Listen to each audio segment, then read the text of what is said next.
What I propose to talk about are indeed the origins of the idea of the history of culture, when the very notion of culture as a possible subject of history arose, and in order to do that, something must be said about the notion of culture itself. Well, the word culture has never been used as frequently as it is in our own time. It's no country, no association, no body of persons, no nation, no group, but has its own culture, which in some sense they feel they must disseminate among others. Not only are there national cultures, not only are there racial cultures, there is black culture and white culture, there is the culture of youth culture, and presumably the culture of the Middle Age and Old Age. In contrast, there are the cultures of West and then the culture of the East, that is drug culture, that's anti-drug culture. All these things have become almost a kind of trademark. I mean, the number of associations for the purpose of promoting culture, paying for culture, defending culture is very great. Attacking culture perhaps too, for all I know. The thing I wish to say is that this is a new phenomenon, so to speak, which attracts attention to why it should be that this word is used in this connection. Now, in that sense of the word, culture simply means some kind of mode of living, some kind of general pattern of existence or life which a particular body of persons suppose themselves to possess, to which they attach a certain value, and which they feel that they express in their lives, in their actions, in their thoughts, in their feelings. Any form of, so to speak, any texture of any kind of common or associated life would in that sense possess culture in that sense. It's a sense which really comes from social anthropologists. This is not the sense of culture in which, for example, people like Matthew Arnold were concerned about culture. The sense of culture which I've just spoken is one which is presumably to be distinguished from disorganized life, individual existence, absence of some kind of social pattern which unites all social activities in some kind of centralized way, which gives them some kind of single quality, some kind of particular pattern quality which distinguishes them from the rest. The sense in which people like Coleridge, like Arnold, in a certain sense, I suppose, too, even in our own time, I don't know, people like Eliot, people like Curtius, even Dr. Lewis, are concerned with culture is the sense in which it is to be distinguished from barbarism, from Philistinism, from some kind of shallow view of life.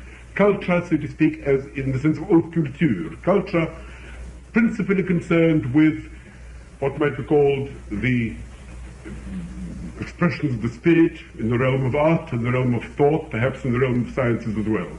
These are not the same sense of the word, and yet, to some extent, of course, you can't draw a sharp distinction between them. What they have in common is that they are both distinguishable from raw, untutored nature. The word comes from cultura, it's a perfectly good Latin word, meaning cultivation of. Cultura animi is a phrase used by Cicero. There is a sense in which Sophocles talks about it under another name. Paideia in Greek refers to roughly the same kind of thing.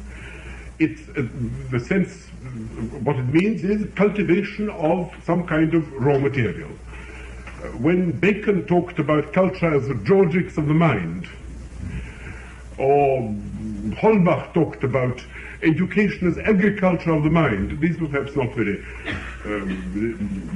delicate or very evocative expressions. Nevertheless, one knows what they mean. They mean there is something, there is a raw material presented, which then is to be improved in some way, to be tended, to be made something of. That's what the original use of the word culture, cultus, paideia, humanitas, urbanitas, all these various words which are used for it at various ages. Now, what I wish to say about it is this, that there are really two approaches to this subject. One is what I've rather crudely called the French approach, simply because I wish to associate Voltaire with it. The official father of the history of culture is Voltaire. In every book on the subject you will find that he is the man who virtually invented the history of culture, as he is the man who virtually invented the philosophy of history. I should somewhat like to question this somewhat. In order to explain to you what it is that Voltaire did, or what it is Voltaire is held to have done, at any rate, let me say something. I'm afraid it'll probably be very familiar to everyone here. Nevertheless, I think I must say something about the general ideas prevalent during the Enlightenment, of which Voltaire was so great an ornament and propagandist. If you start from the proposition that to all serious questions there is only one true answer, all the other answers being false, because it must be so. If the question is a serious question, then presumably there can only be one true answer to it. A question of a descriptive nature presumably is exactly such. And at the heart of European philosophy, almost from Plato onwards, of course, there does dwell this notion that all askable questions must have a solution somewhere. Where the solution is will, of course, differ according to the thinker and according to the school of thought.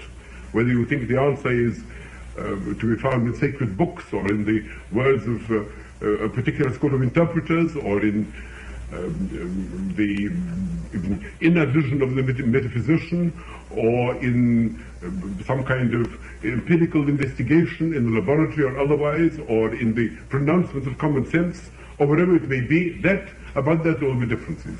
What there will not be a difference about is the assumption that any serious question must be capable of a correct answer. If there is no correct answer possible in principle, and this is a dogma which is not at all confined to positivism, then there is something wrong with the question itself. This is certainly a proposition which the Enlightenment in general accepted.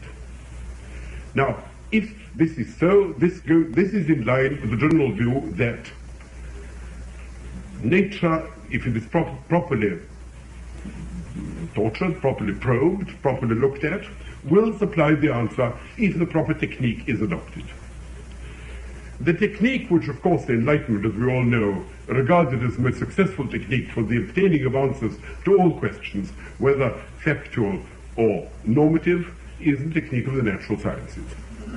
The natural sciences have, after all, cleansed the Augean stables of what had been a mixture of metaphysics and theology, which has become a kind of scandalous chaos towards the end of the 16th century, and there was no reason for supposing that if the same technique was applied to moral or aesthetic or political or religious questions as well, equally lucid, interconnected answers could be found. Nature was, in a sense, a harmonious whole, and if it was understood as such, once the mind penetrated its interconnections, it would see where everything fitted. This is certainly the kind of view which, for example, you will find in Spinoza, who supposes that nature in general makes for uniformity. Everything in nature is systematic. Everything in nature ultimately belongs to a single unified systematic whole. The only difficulty is to discover what this particular whole is, and to do this you apply rational methods which will presumably supply you with the correct answer to your question. Now, in applying these questions to the past, which Voltaire did, he arrived at the proposition that, on the whole, the sum of human error was to be explained either by stupidity or by wickedness. That is to say, as you know, Voltaire's theory of the past was that there were a great many power-seeking knaves who managed to throw dust in the eyes of a great many fools, and ultimately threw dust in their own eyes too. So that the world is, broadly speaking, governed by either by arrant nonsense, simply produced through human intellectual weakness and stupidity, or through inventions of lying priests, or lying kings, or other persons who seek to obtain command over innocent human beings. And that is why the human history is so full of misery and vice and darkness. There are certain periods in human history where this is not so. One is the classical Athens. The other is imperial and partly also Republican Rome. The third is Florence during the Renaissance. And the fourth and greatest is the century of Louis XIV. These are the only bright points of light, so far as Europe at any rate is concerned, in what is in general to be regarded as the great circumambient sea of darkness.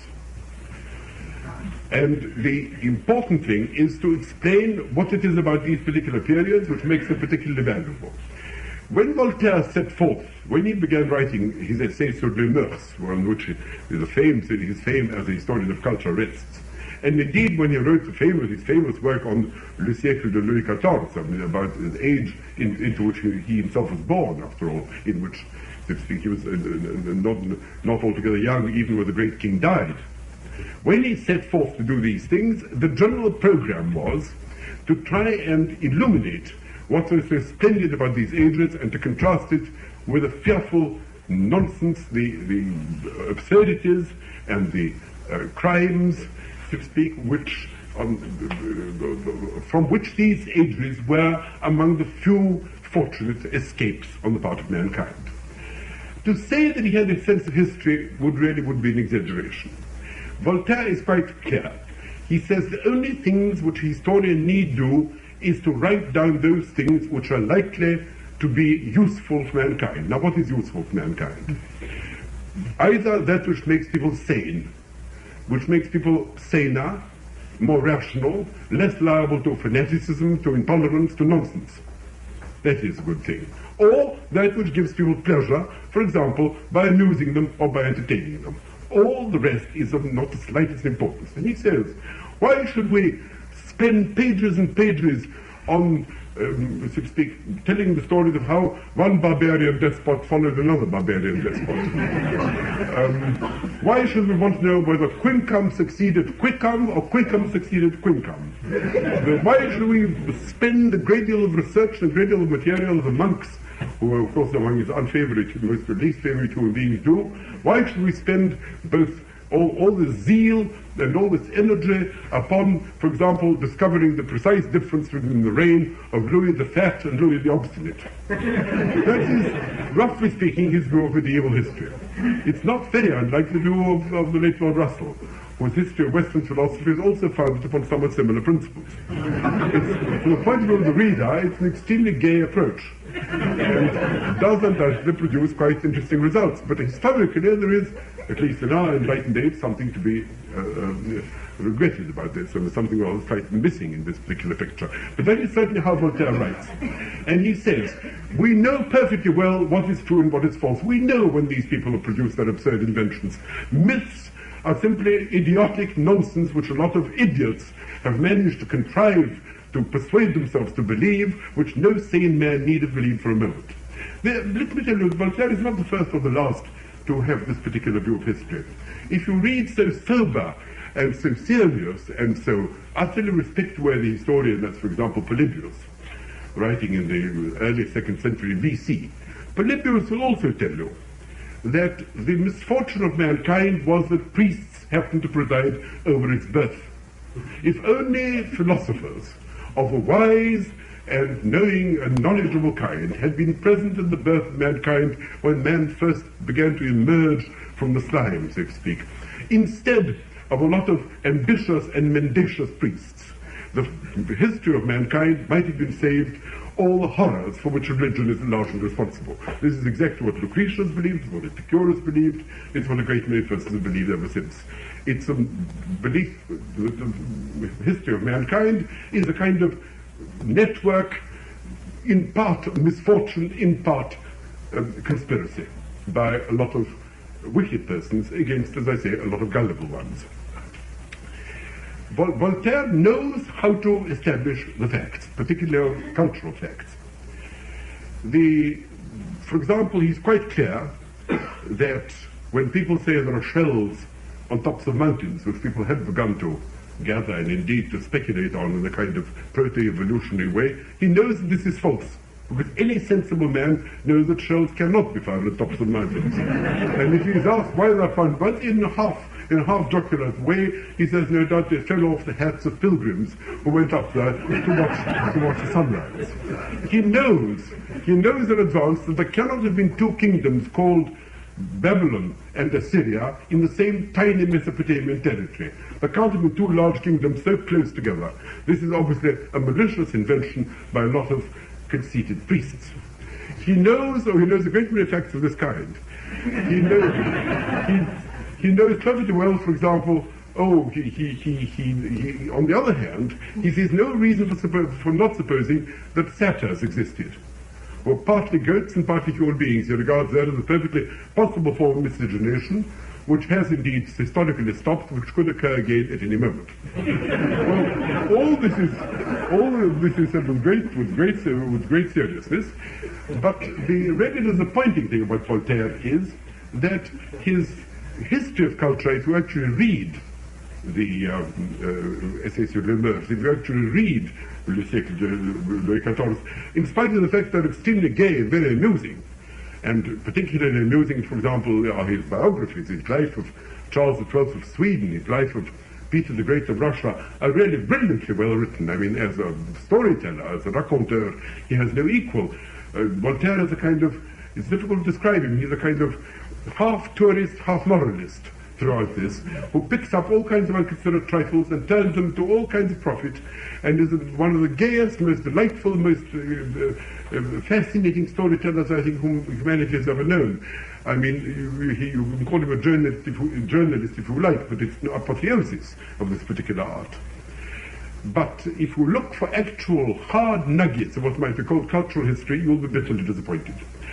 He enunciates a program by which all his the persons who praised him for being the father of the subject have been to some extent taken in. He says, we don't wish to know about the behavior of kings and courts. We don't want to know about commanders. We don't want to know, as I say, about whether Quincum succeeded Quokum or Quokum succeeded Quincum. That is not the proper subject of history. Who cares about this? What we want to know is how men live, how they eat, how they sleep, how they dress, how they walk, how they make war. Very well, this is a perfect honorable program, and he does say we ought to know about people's clothes, we ought to know about imports and exports, we ought to know about canals, we ought to know about economic life in general, we ought to know about demography, we ought to know about the rise and fall of populations. These are the things to attend to. But if you actually look at his writings, from time to time he does give you a few fragmentary bits of information on these topics. But it's unsystematic. He's plainly bored of the subject himself.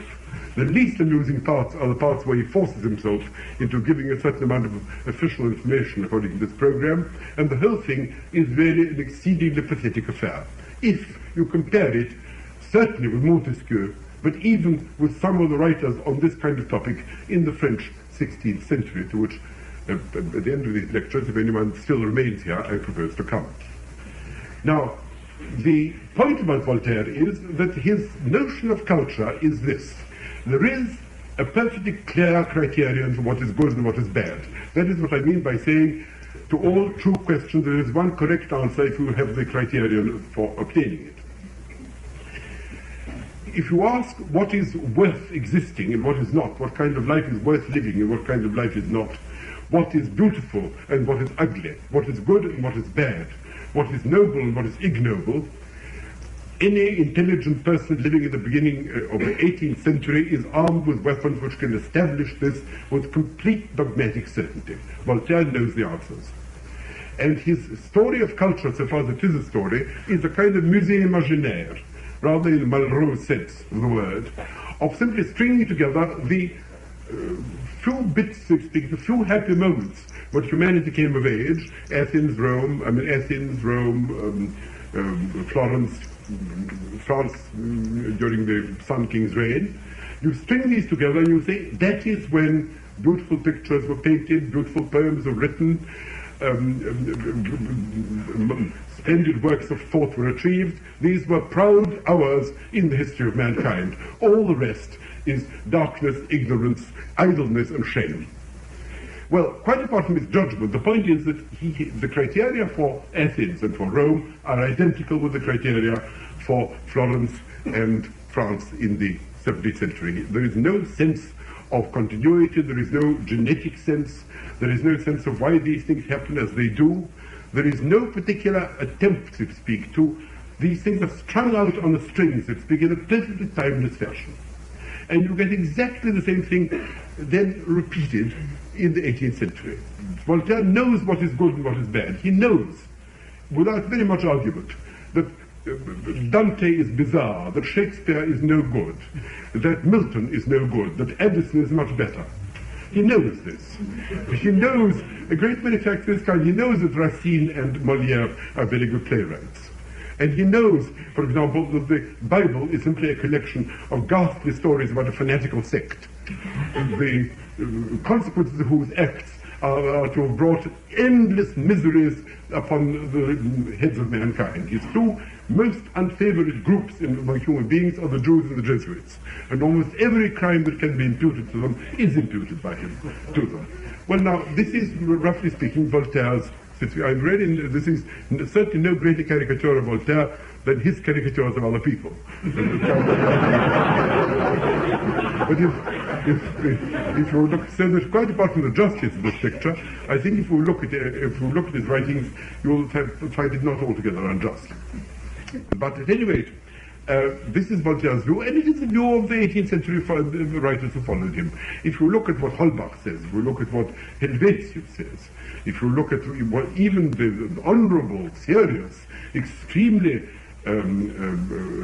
responsible Condorcet says of these subjects, you will find the repetition of exactly the same program.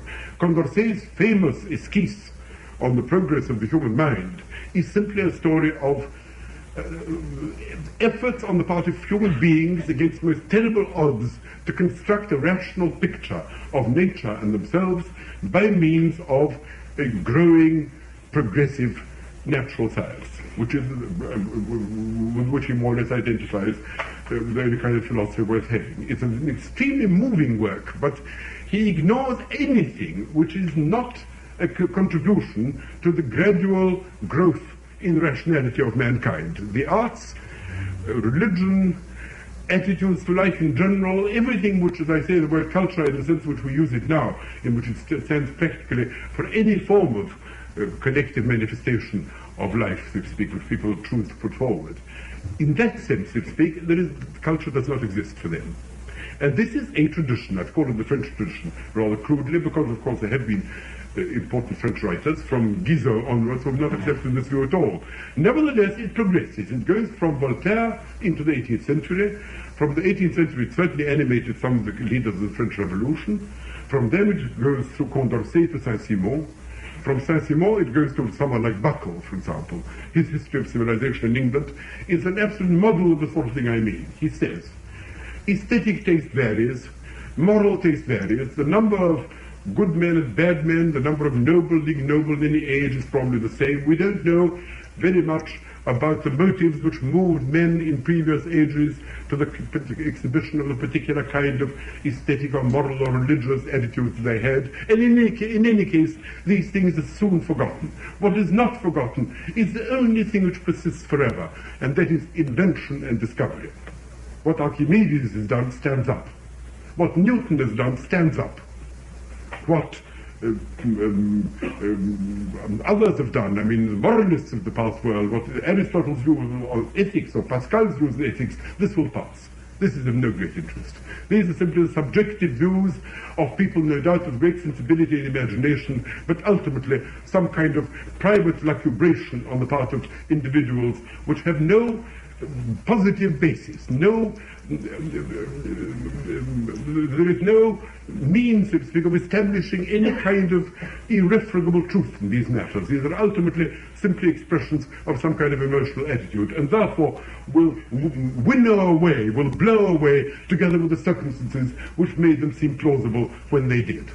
And the only thing which stands up in the end are inventions and discoveries. Exactly the same will be said by his successors in the 19th century, up to and including thinkers like Shaw, thinkers like Wells, thinkers like the late Professor Bernal and so on, to whom the march of culture is simply the, so to speak, cumulative control of nature by man by rational, that is to say, scientific means.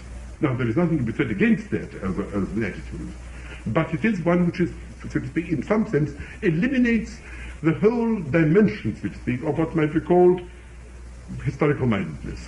Why the whole genetic aspect of why human beings were as they were when they were, what particular their values were, what sort of attitudes they had, and why they had these attitudes, and how these attitudes affected our lives, or perhaps placed them in a frame of mind in which certain things appeared to them right or wrong, in which they lived the kind of lives they did, or produced the kind of works of art they did, or even, if you like, were against what kind of circumstances, for example, even scientific inventions and discovery were produced, and what function they played in the lives of these societies and how they came to be, which is, I should have thought, one of the proper functions of historians, whether cultural historians or other kinds.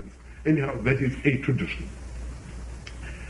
What I wish to convey is, although this is quite a powerful tradition, and although, so to speak, it's, particularly in the case of Voltaire, an injustice is done to the memory of those who truly founded this subject by supposing that he is the true founder of it, when in fact, as I say, all that Voltaire is, in Meinecke's, I think, quite happy phrase, he's simply the banker of the Enlightenment.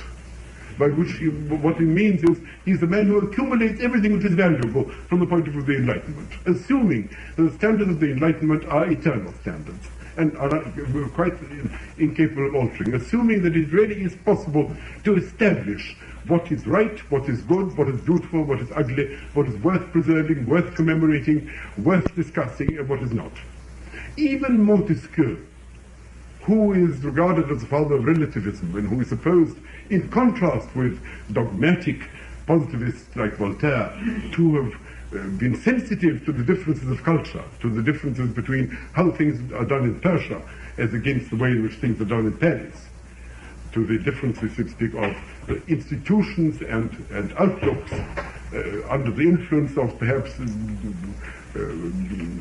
different geographical, climatic, and other natural differences. Even Montesquieu, when you come to look at his journals, will turn out, as you will see if you do look at his journals, to have judgments, for example, about pictures, about paintings, exactly as rigorous, as unanswerable, as firm as Voltaire. He knows which painters are beautiful and which painters are ugly. He knows who are the good sculptors and who are the bad sculptors, and he knows that there is a method for discovering this which nobody will ever upset.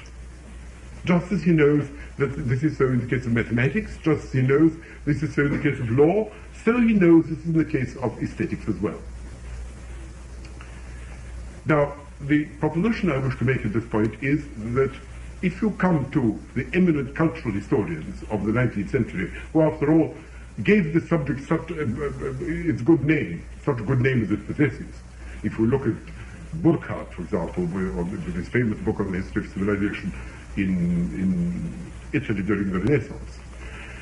If you look at Heisinger, if you look at even someone like Schürer, for example, who produced an excellent history of the culture of civilizations, in figures of Kulturgeschichte of the Jews during the period just before, just after the birth of Christ. If you look at such books, this is not their attitude and not their conception of the subject at all. They appear to stem from some quite different tradition. Let me read you a famous passage from Erich Auerbach. Erich Auerbach, who is really an extremely distinguished exponent of the subject, which will indicate the kind of difference that I mean.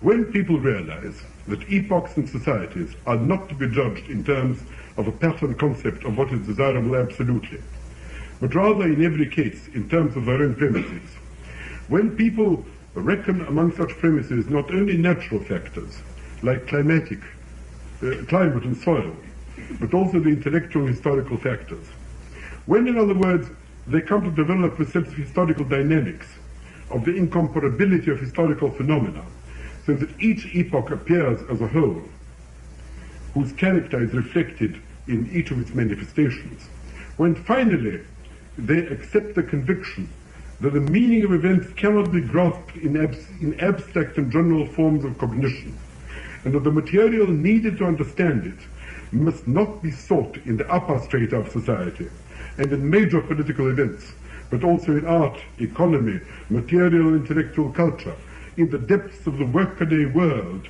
and its men and women, because it is only there that one can grasp what is unique, what is animated by inner forces, and what in a more concrete and more profound sense is universally valid. If you think of this as, it seems to me, a perfectly good statement of what cultural history is about, you will see that this is altogether at variance with the tradition which I've just tried to describe.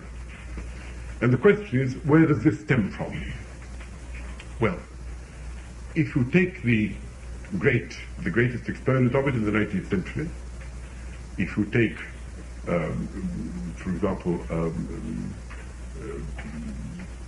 Burckhardt, where did Burckhardt obtain his education? Burckhardt obtained his education at the hands of the great Burke, who was a great professor of Greek in Berlin, whose lectures he attended. Burke was not only a great classical scholar, but wrote about Greece as a manifestation, as he himself thought it, of its, of course, to use a terrible word, to use a terrible notorious word, of its Volksgeist, of the whole spirit of the Greek people, which he regarded as in some way infusing and informing its sculpture, its painting, its tragedies, its philosophy, its historical prose, and everything which we associate with what we now call Greek civilization. And Burke, in turn, towards the end of his life, began writing a book called Hellene, the Greek, which was going to be the great synthetic representation, so to speak, of what the Greeks were, what they meant to him, what he regarded Greek culture as being, what he regarded as its contribution to the world, what he regarded as a Greek outlook, how the world looked to the Greeks, what they made of it, and what the inheritance is. The sort of subject with which Greek scholars of this culture-interested kind, people like Gilbert Vanit, for example, in the 20th century, largely dealt, and Wilamowitz, largely dealt for the rest of their lives. Now, Burke himself got it from his teachers in the form of people like Wolff, for example, who taught him, who was a great Homeric scholar, and this goes back to the 18th century. This is certainly how Savigny saw history. There's a whole historical school of law, certainly conceived of culture as some kind of stream in which all the manifestations of the life of a given community could be regarded in some way as interconnected. In some way, if not flowing through a common center, at any rate reflecting each other in some identifiable fashion. So that it was more important to establish what it was that this particular community was trying to express or trying to be, than to condemn it, to judge it, to say whether it was good or bad, or whether its history would or would not be profitable for the particular audience to which it was directed, in the somewhat utilitarian and melioristic spirit of Voltaire. And this again, I think, springs from two different traditions. Let me once again return to a dichotomy, which, like all dichotomies, is overgeneral, over-dogmatic, and if taken too seriously, will certainly distort the facts, but which nevertheless is perhaps in a limited way useful. The dichotomy is this.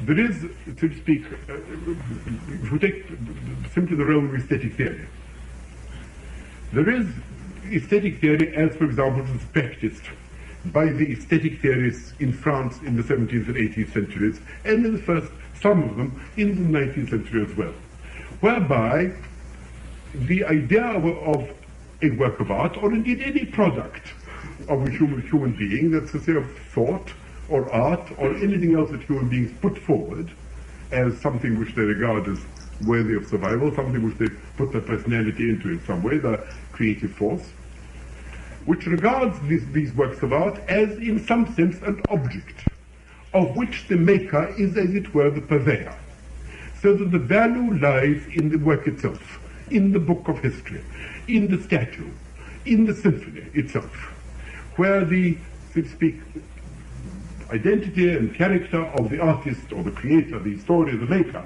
is comparatively irrelevant.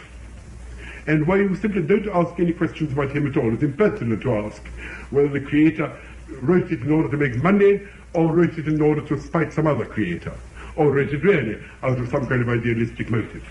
It's impertinent to ask whether this particular painter or that particular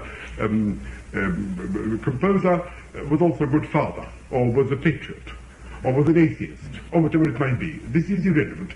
Look at the work. And that's all there is. There is no, the idea of a human being behind it is, in a sense, it may be true, but it isn't relevant. You wouldn't, if you wanted a table, you wouldn't ask about the carpenter's political or aesthetic beliefs.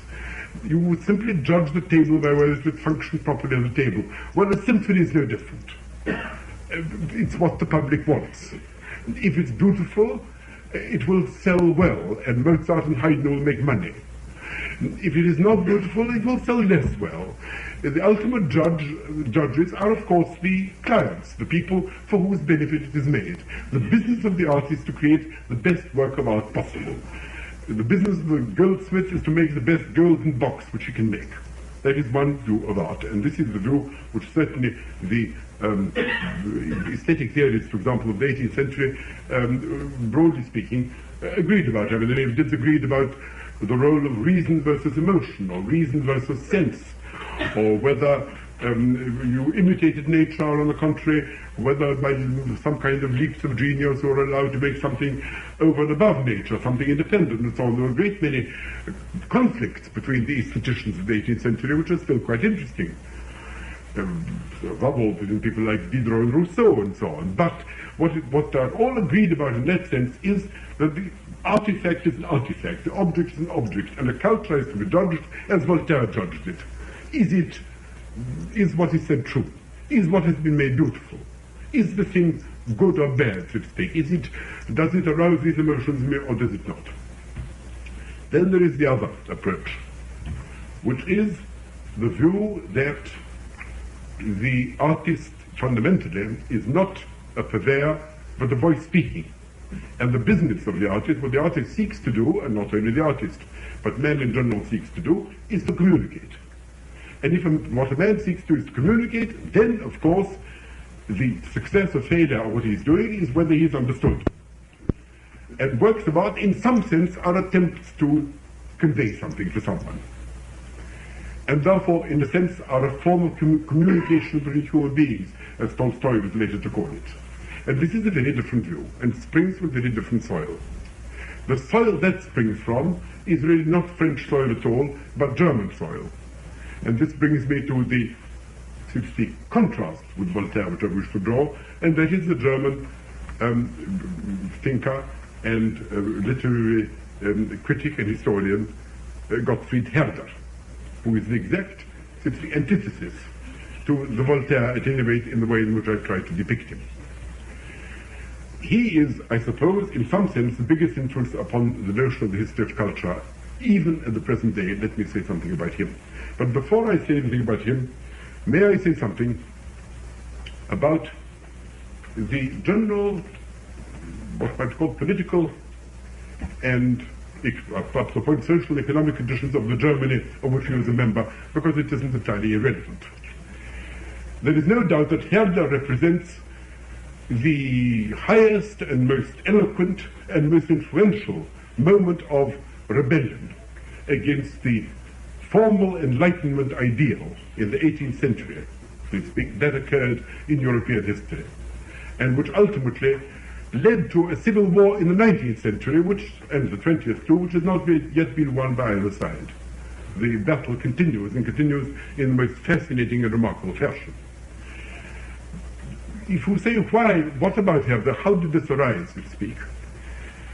Well, I think something must be said about the conditions in which Herder grew up, and in which Germany indeed found itself in the 18th century. Otherwise, I think it's a little odd that this figure should suddenly have arisen out of nothing at all and denounced the French for no particular reason, just because he was a German, which is, you will commonly find, is sometimes stated in histories of aesthetics.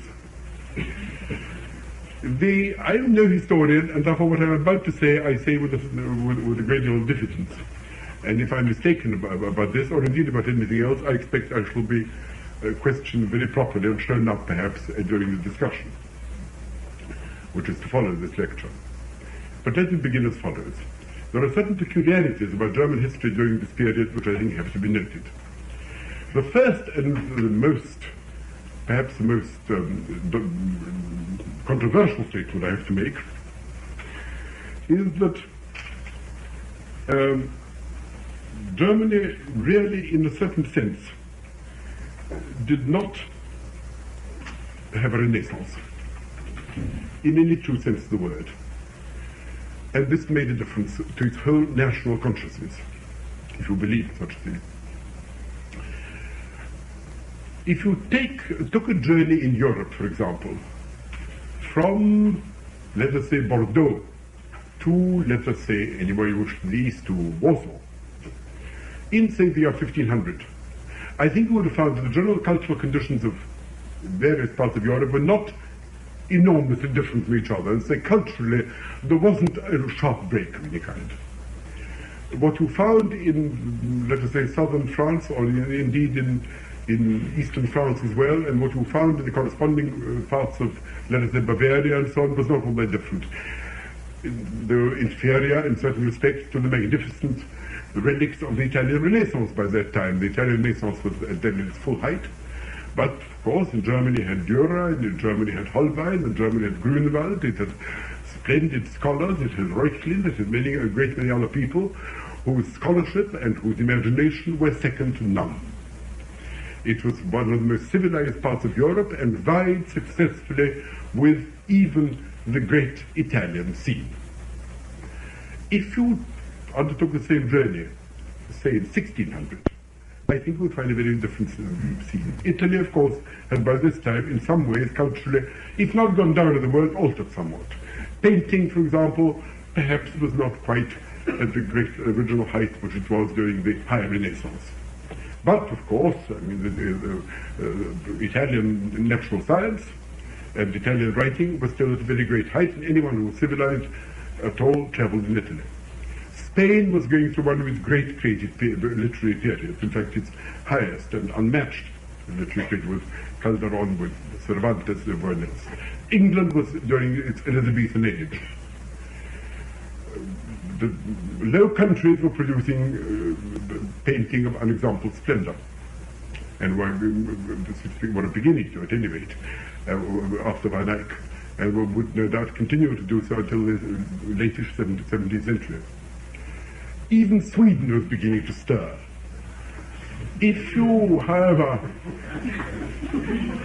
Holland, of course, as I say, Holland, the Low Countries were the state of effervescence. France was during the period, the Parnassian period of the Pléiades, was glory to France and to the rest of the world, and its scholars were perhaps the greatest scholars in Europe. Certainly its classical scholars were, by that time, had outdistanced the Italians.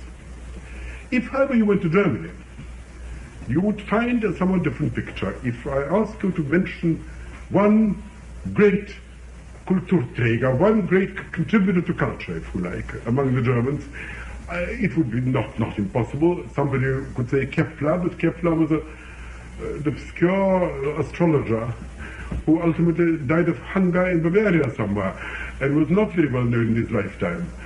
Jakob Böhme was, at the beginning of the 17th century, was just an unknown cobbler, I don't think his thoughts, of a powerful, influential kind, but again a somewhat obscure and somewhat marginal figure. Of course, if I ask you whether you think that the poetry of Mosherosh was superior to the poetry of Uden, no doubt specialists in German literature might be able to answer that question. But to the great majority, this question would not make a very great deal of sense. I wish to convey that although, of course, literary life went on, the general level of education was extremely high. The Germans were among the most civilized people of Europe as far as the general level was concerned. Nevertheless, it does seem that the Reformation had made a certain difference. And made a difference in the sense that somehow it pushed general interest in the arts and the sciences to the side. So that in some way it became a somewhat provincial affair. If you ask what Vienna contributed at that particular stage, apart from entertaining various foreign scientists, artists and so on, who too were attracted to the court of the Holy Roman Empire, the contribution, apart from architecture, which is considerable, is exceedingly small. It's not non-existent, but it's exceedingly small. That is one fact.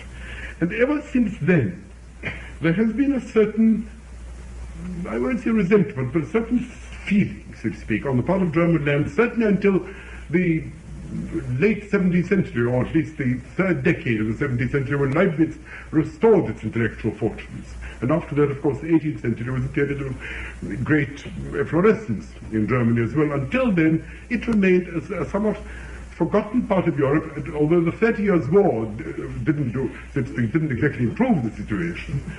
The fact that it's normally blamed, the terrible devastation of the 30 Years' War is normally blamed for Germany's comparative cultural backwardness, this is chronologically not the case. The situation in 1580 was not much better.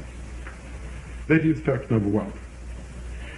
Now, of course, there was always a certain anti-rationalism in the very development of the Lutheran Church, so to speak. I mean, Luther himself, as you know, spoke of reason as a dangerous whore who had to be avoided at all costs because it was capable of undermining the foundations of faith. And so a certain anti-rationalism was there from the beginning in the very Lutheran revolt, in a certain sense, against the sophistication of the Roman Church, against the corruption and sophistication of the Roman Church, which were, in a certain sense, identified with some kind of dangerous rationalism. Moreover, as the 18th century certainly wore on, the sheer magnificence of France, the obvious contempt which the French showed toward their eastern neighbors, was itself not a very helpful factor, so to speak, in raising the morale, cultural morale of the Germans. The French were obviously the dominant leaders in the world altogether.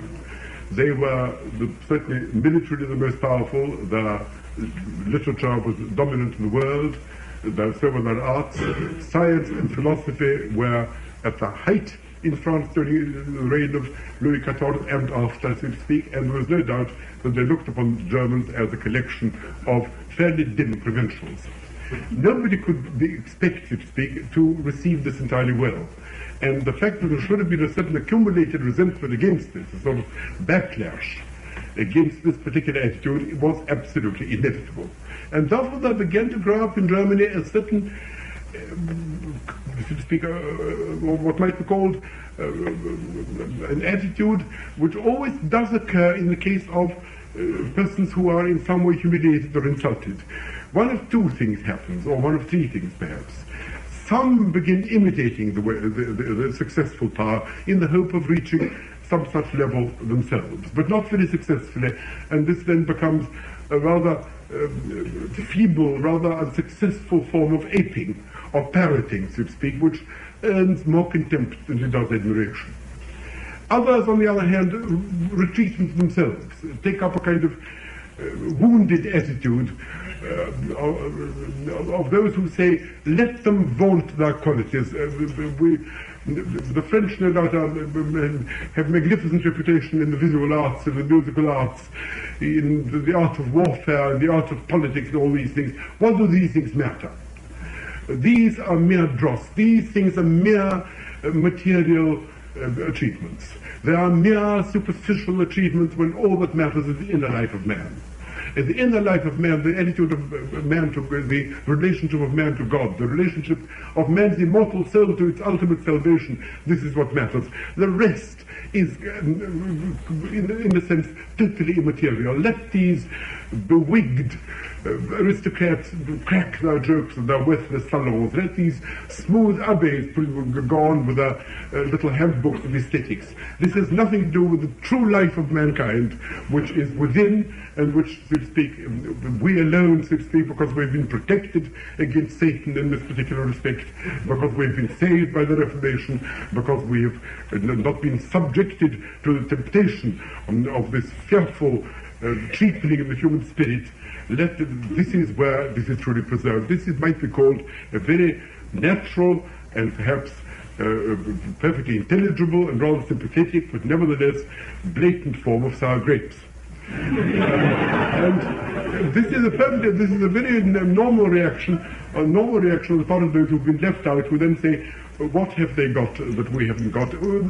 We can't be as bad as they think us to be. There is something about it which must be superior. And then you try and look for qualities in yourself, and you say, we have the depth of the spirit, we have the immemorial wisdom of the peasant, we have something which they have not. This is very much the attitude, to speak, of the pietists in Germany at the beginning of the 18th century, who are a profoundly spiritual religious sect, who think that only the sort of self-approfondissement, only the looking within oneself of the human being, so to speak, it matters, because after all, the spirit alone counts for anything, and the rest is, as I say, mere material worthlessness. This is the attitude of the pietists, and it is in this atmosphere of the people of whom I speak were in fact brought up.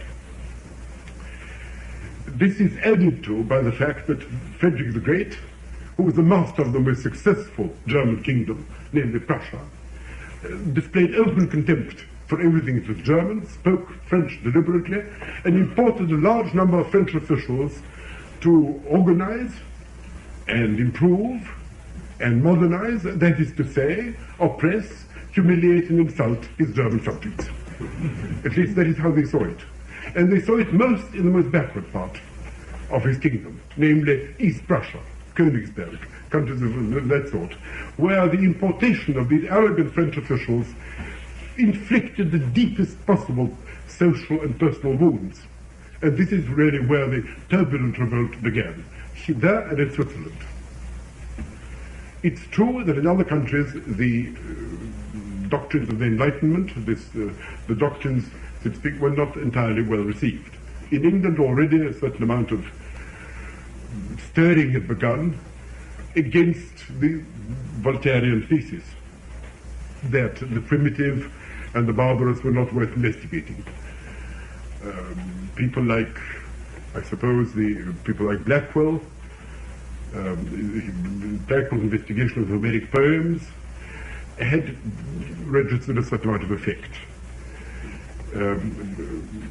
So that there was a Wood who sailed the Greek seas, sailed the Aegean Sea, in order to inspire himself with the spirit of the Odyssey, and managed to write about Homer in a very vivid and very, what nowadays is called, highly romantical fashion. Lowth had begun in the investigation of the Hebrew language of the Bible for the purpose, and elaborated the theory that all literature began with religious exclamations, with hymns, with invocations to God, of which Hebrew literature formed an extremely vivid and extremely magnificent example. Percy began investigating the relics of the border ballads.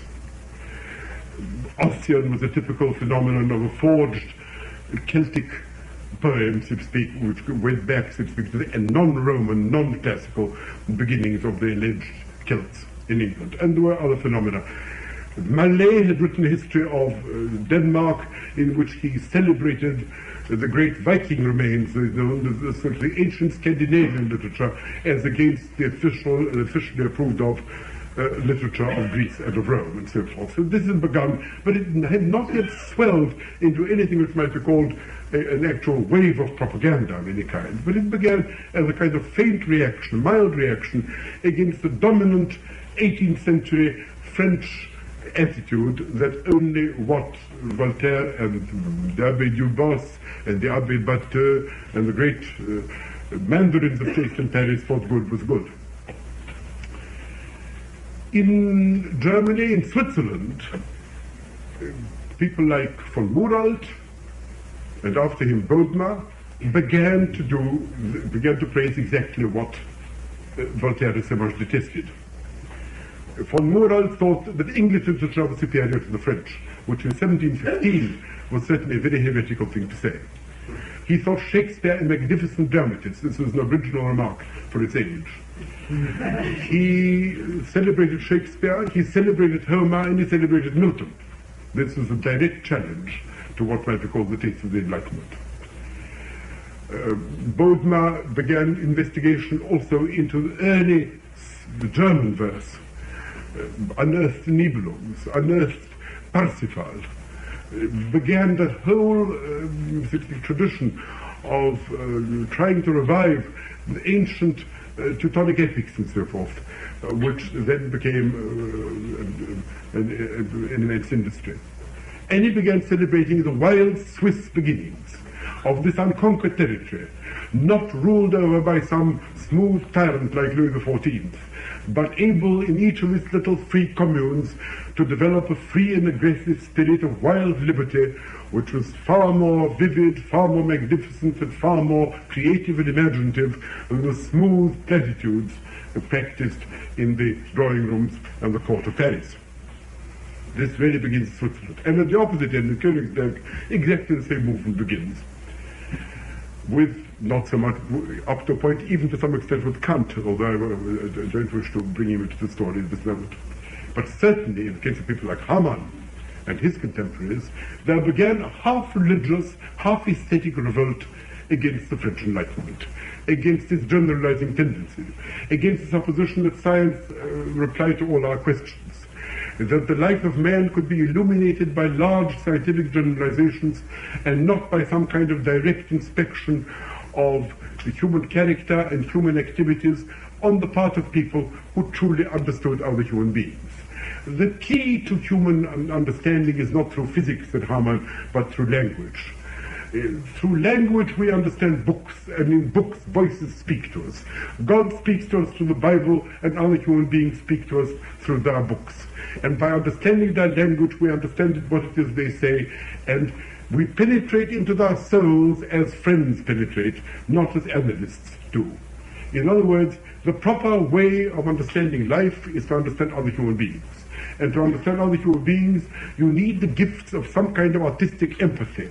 You need the gift of some kind of sympathy into the emotional, intellectual, and other movements of the human spirit, rather than the capacity for calm, rational analysis in the way in which physicists, mathematicians, and chemists are going to use their talents. That is the doctrine. These are the factors, I think, which on the whole made for the kind of situation, the kind of background against which Herder was born. If you like to take, for example, someone like the forgotten figure of Justus Moser in the little city of Osnabrück in Westphalia. Moser is a man who takes up the challenge of Voltaire. Voltaire mocked at the fact that one law was true of one village in Westphalia and quite a different law in the next one. Moser said that showed the exquisite fidelity to the particular differences of tradition in one village rather than the other, instead of some fearful, crushing general law which wiped out the idiosyncratic differences between a village which might have its own exquisite traditions which it preserved with the greatest affection, with the greatest love. Instead of that, each of these little German villages, each of the 300 little principalities, grew up in its own idiosyncratic, peculiar way. And there was much poetry in this too. If you looked inside German history, he said, you would find that instead of some large, flat political scene, as you would find in France, where there were no human beings, only persons, only legal persons, no human beings at all, where the legal personality had completely extruded the human being. You would find here the rich variety, the immense asymmetry, the marvelous meandering paths incapable of being straightened out by any ruler, by any geometrical instrument, of the variety, the teeming variety and richness of true human life, and so forth. And Moser, in this way, became the first eloquent German reactionary, by defending every little tittle, every little jot of German law, whether it was just or unjust. He simply said, anything which our ancestors loved, anything which is true of the history of this particular village, must be preserved with the most loving care. If you let this go, you will simply become one of these faceless subjects of some remote king, as in France, people who have totally lost their personality, who have no relation to God, no relation to men, who are simply faceless subjects of all-leveling force, something of that kind. This is the kind of atmosphere in the 1760s which begins to get going, and this is repeated in somewhat more moderate language by Burke in England, who certainly hadn't read any of these people.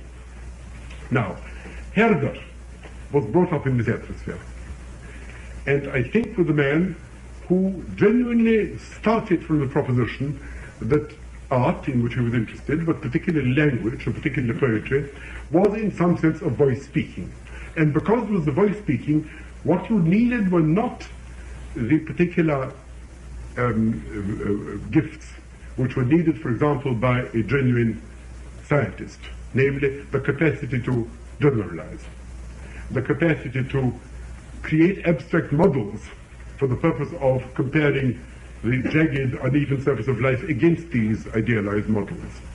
Not the capacity for generalizing or for drawing, for formulating hypotheses which could be verified or falsified in experience, or creating great codes of law which would have some kind of intelligible central logical structure so that every law could be read off from the general network of laws by means of some kind of clear and precise rules which any competent person who studied them could easily apply. These were not the ways in which human life could, properly speaking, be understood, even if they had their uses in other contexts. What you needed was not knowledge, above all, which is what the Enlightenment had praised. It wasn't really knowledge of facts. That is not what was needed. What was needed was a political understanding. If you are reading a book, in order to understand what it is the author is telling you, if you are looking at a picture, in order to know what the painter is trying to convey to you, you don't need factual information. It may help, but that is not above all what you need. What you need is some capacity for entering into the purposes, the motives, the outlook which the painter, the writer, the architect, whoever it might be, is in some way, either consciously or unconsciously, attempting to convey. The picture of the world which he is trying to embalm in his work, immortalize, give some kind of concrete embodiment to. And the capacity for understanding, which he was the first to elaborate, this famous Einfühlung, which he invented as a word, the idea of empathy, the idea of insight, which is not an intellectual faculty at all, of course, is the faculty which we need for the purpose, at any rate, of understanding what might be called the emotional or the spiritual life of mankind. It is here, I think, you will find, before I go any further, that you will find a division which then becomes more and more patent in the 19th and 20th centuries between the fields in which we demand truth and the fields in which we appear not to demand truth, if I may put this in this very bold fashion. In fields like mathematics or physics or even common sense to a large extent, or history for that matter, we really demand verification of some sort. We demand some kind of argument for supposing things to be as we say they are, either in the deductive sciences by the application of proper rules, or in the case of the non-deductive sciences by whatever the methods are for establishing that events were indeed such as we claim them to be, and that human beings were as they are described as being, and the like. But there is these are the fields of what might be called descriptive knowledge. And here, there may be great argument as to what kind of knowledge it is, what induction is, what deduction is, what hypothetical deduction may be, what are the methods of ascertaining the truth, whether it can ever be verified or only probabilified, what is meant by confirming or disconfirming hypotheses, and so on. And this is the philosophy of science, and to some extent the philosophy of common sense too. But then there are fields, aesthetic, religious,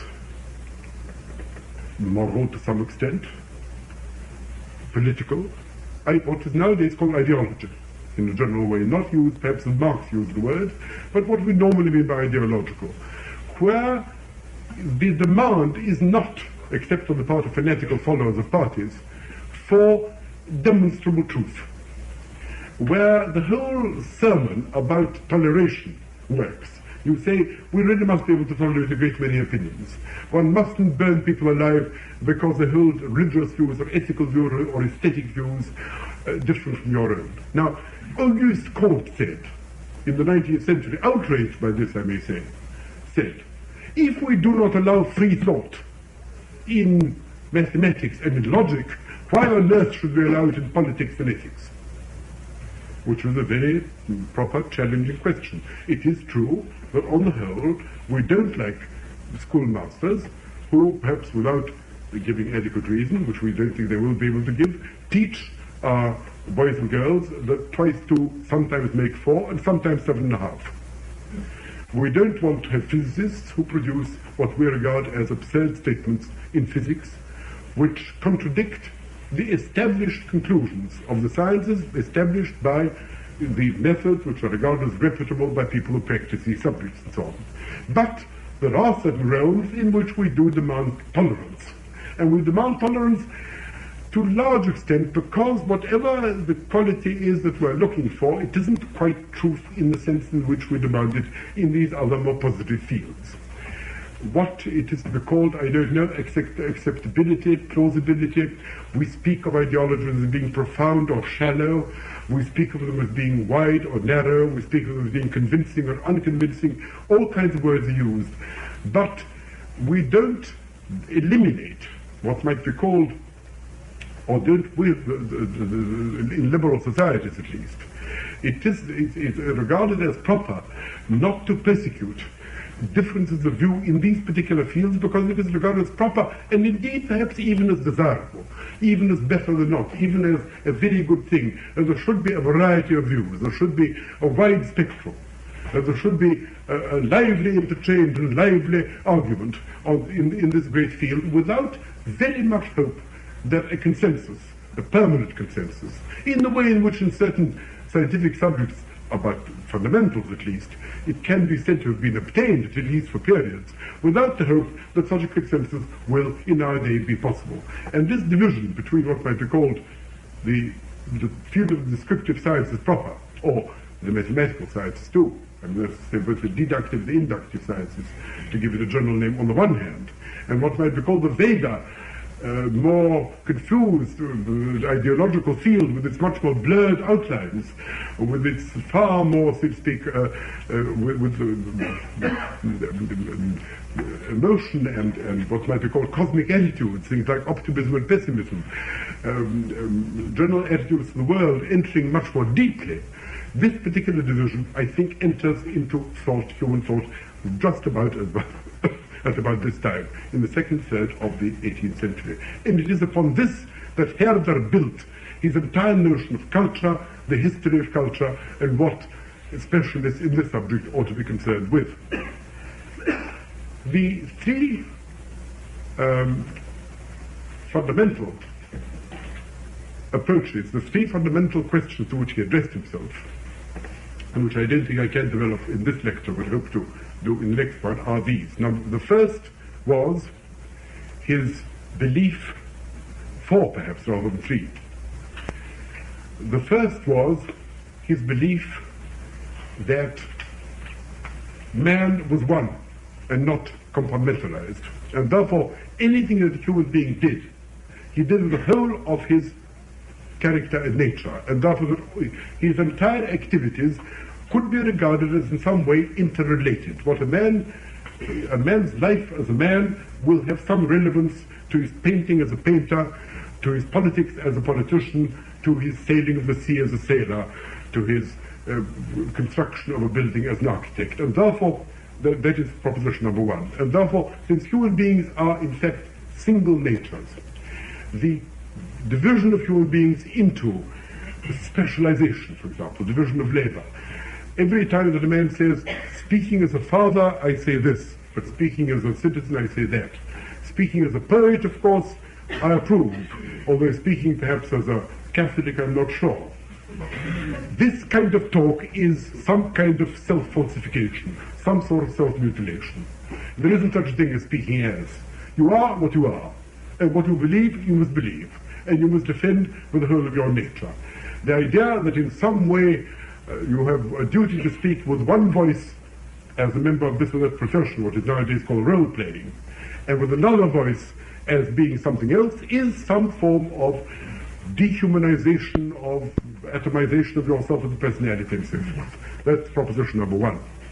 The second proposition which he believed in was, or the second question to which he addressed himself, was, I think, this thing which I've already spoken about, the notion that human activity as such is principally and centrally a form of communication, expression. That you express your personality. You are not simply making a vase. You are not simply contributing a truth. You are not simply making something which is independent of yourself. Whatever you do is, in some sense, you accept responsibility for, because in some sense it is yourself speaking. You are imposing your personality upon the raw material, and for this you must accept responsibility. And therefore, in judging it, you must understand who does it, why he does it, in what circumstances he does it, who told him to do it, was he paid for it, did he do it under coercion, of what society was he a member, did he have a patron, did the patron force him to do this or that, to what class did he belong? The whole of the spectrum, if you see what I mean, which is nowadays regarded as social criticism, by which you place people in their proper social context, and examine their motives not only from the individual, but from the social point of view as well, stems from him. The third thing, I think, is the fact that he was the first person, I suppose, to discover the concept of what it is to belong to a group, or be a member of an association. Again, I didn't want to enlarge upon this now because I've reached the end of the hour, but the whole notion of what it is to be a German, or what it is to be a Portuguese, why it is, so to speak, that there are such things as the impersonal creations of a large number of anonymous persons, Geist, Nationalgeist, and all the other Geister in which Herder dealt very generously. This notion too belongs to him. And finally, I suppose one has to understand that all this was directed, in the first place, towards some kind of attack, some kind of attempt to discredit and destroy what might be called the 18th century Enlightenment attitude of the, to him, hated French masters. Although he didn't at all deny the usefulness and importance of science, except that he regarded biological science as being perhaps more relevant to what might be regarded as a national culture than he did physical science. But he did think that the application of scientific criteria to what might be called ideological or cultural phenomena led to totally disastrous consequences. That's to say, the analytic method, so to speak. God for him, in the words of Hamann, was not a physicist, he was not a chemist, he was not a mathematician, he was an artist. And in order to understand the world, you must understand it as if it were the creation of some kind of artistic process where some kind of single personality was imprinted upon it. For him, the single personality was, of course, the collective personality of a particular group. He didn't believe in blood, he didn't believe in soil, he happened to believe in language as the uniting factor. Now, what this particular belief, what these beliefs combine into, how they were sharpened and to some extent distorted into the much more dogmatic and far less plausible doctrines of later German philosophers, particularly the philosopher of Hegel, for which such a, it seems to me, somewhat excessive, but nevertheless perfectly intelligible attack upon it was delivered by my friend Professor Gombrich. With this I propose to deal, if I may, next time. Next time I propose, if I may, to speak about Herder's specific contribution to what might be called the notion of the history of culture, what culture in general is, as against other prevailing notions. Begin with that, and of course the enormous influence which his ideas had upon the whole of Central Europe, and indeed upon large portions of Western Europe as well, particularly as they were carried into France by Madame de Stael and carried to England by the works of Sir Walter Scott.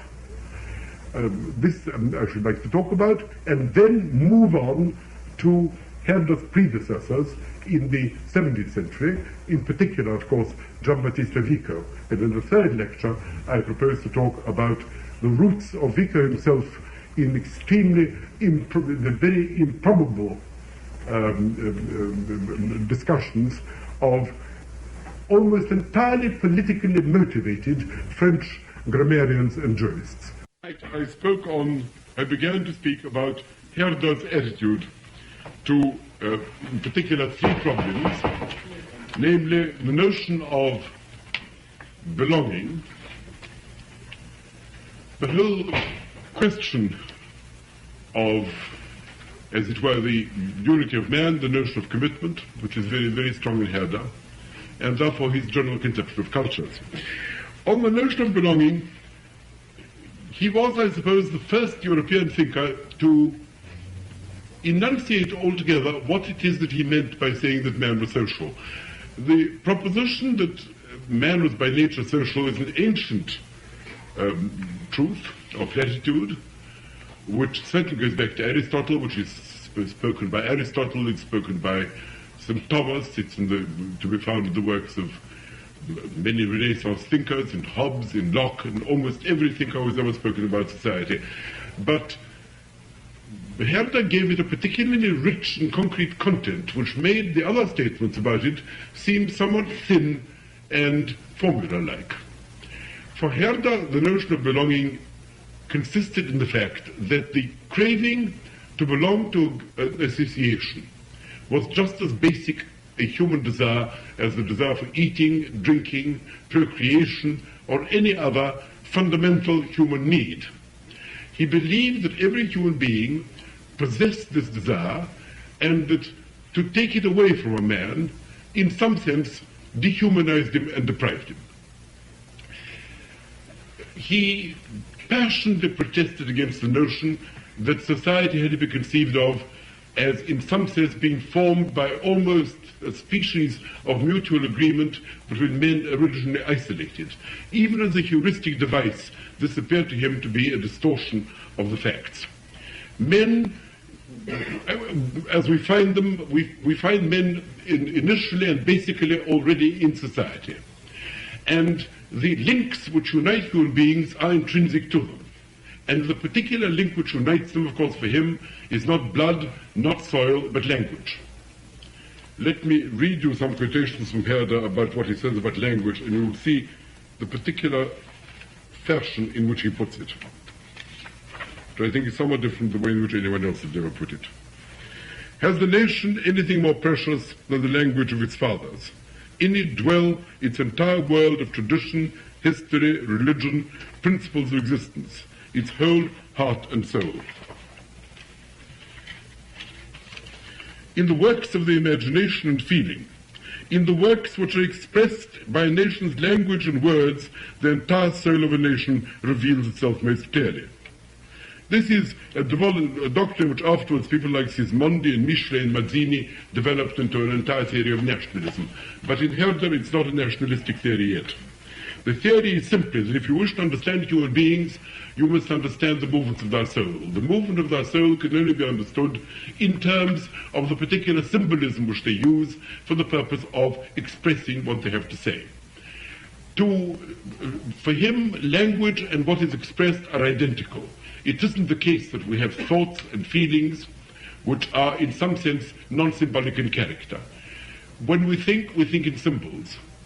The notion that thought is something, an independent entity, which looks for symbols to clothe it, in the sense which a hand might look for a glove, is to him a total falsehood. We think in symbols, and these symbols are not translatable. It is not possible, for example, the famous statement by Bruni, I think made at the beginning of the 15th century, who says, anything which is said in Greek can be equally well said in Latin.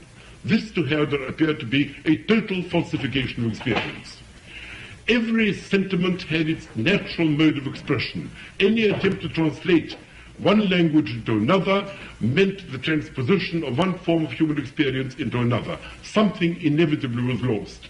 in the translation not merely of poetry, but of prose, provided this poetry or prose really was a genuine expression of a human personality and not simply a formal expression in the prearranged symbolism of some scientific or technical truth.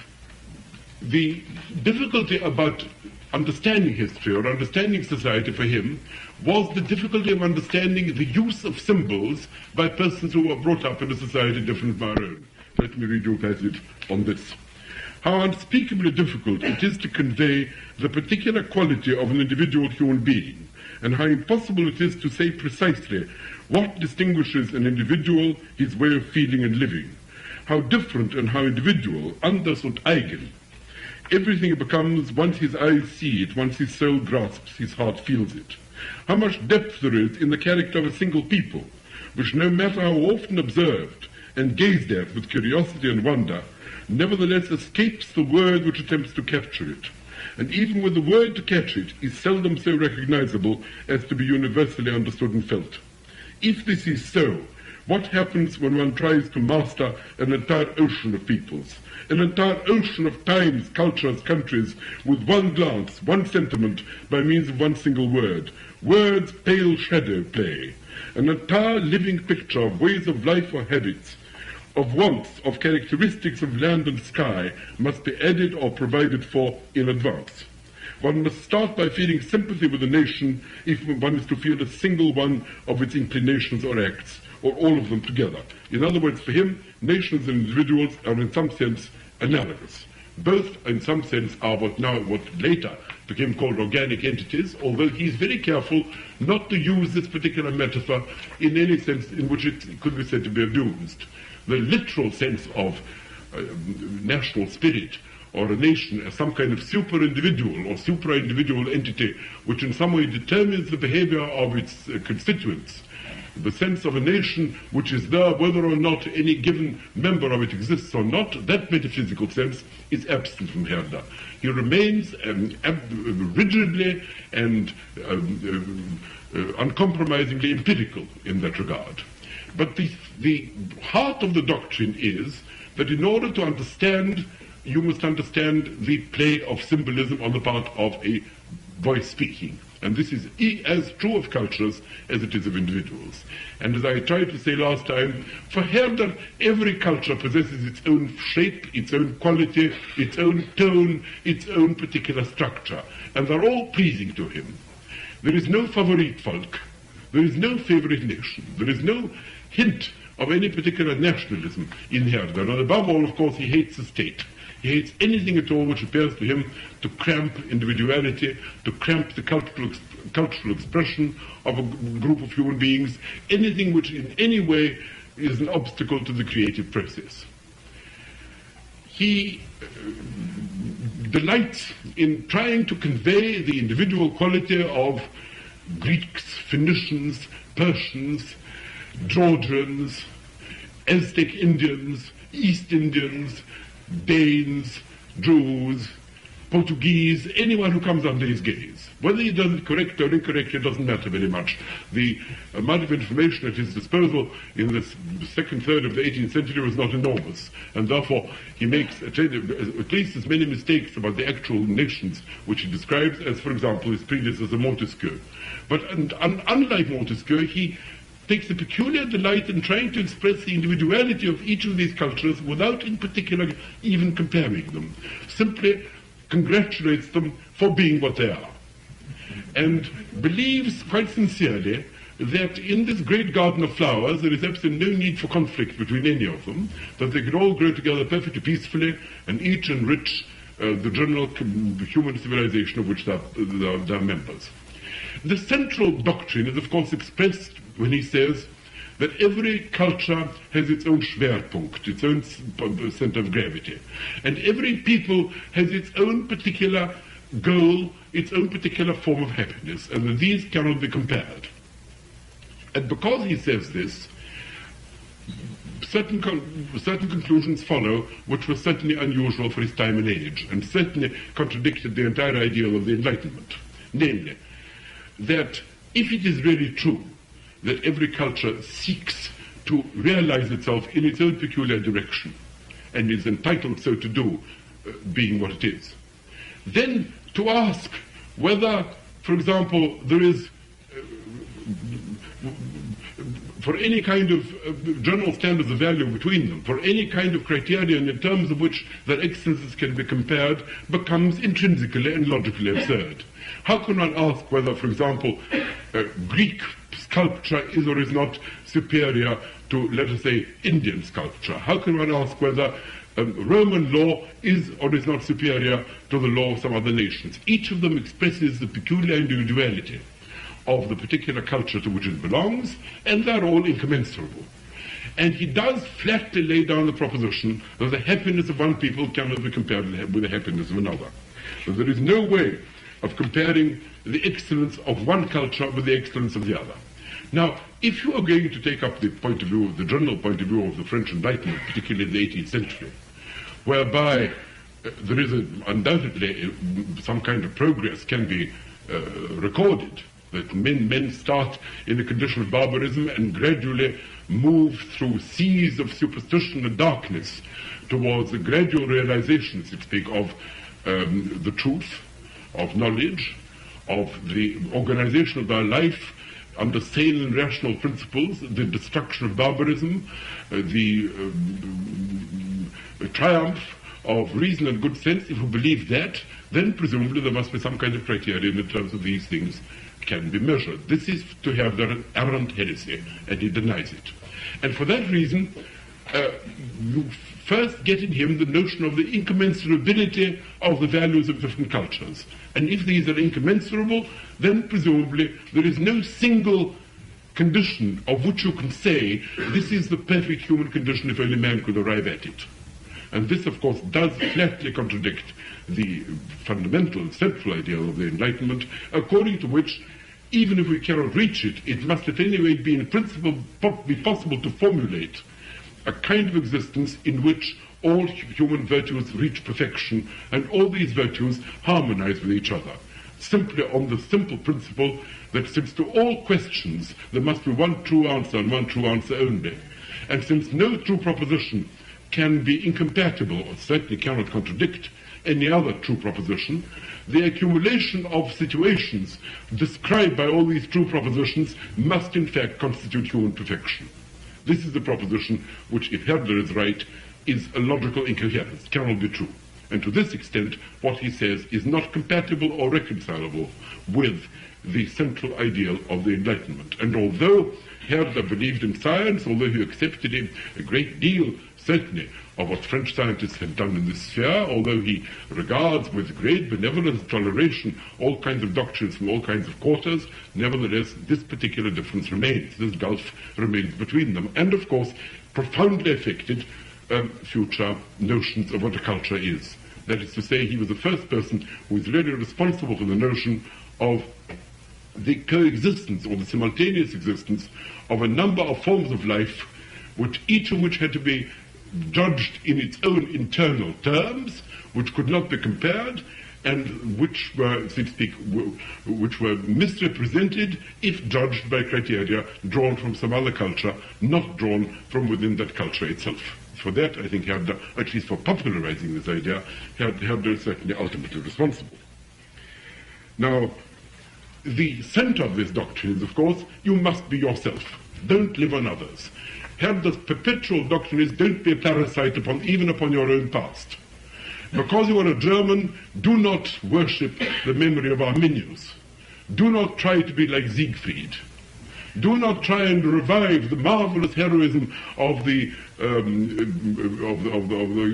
ancient Cheruscans, which a certain number of nationalistic Germans were already beginning to trumpet about in his own day. Arminius is dead. Do not emulate what Plato and Aristotle taught. Plato and Aristotle were Greeks. They are marvelous thinkers. What they say is well worth remembering and indeed celebrating, but they lived in the Mediterranean a great many years ago. You are Germans living in a northern climate. Aristotle is theirs, Leibniz is yours. follow these particular doctrines, so to speak. Every nation must seek to realize those ideals which nature and mind, acting in combination, have produced for it. And therefore there is this perpetual sermon about be yourself. Do not lean upon others.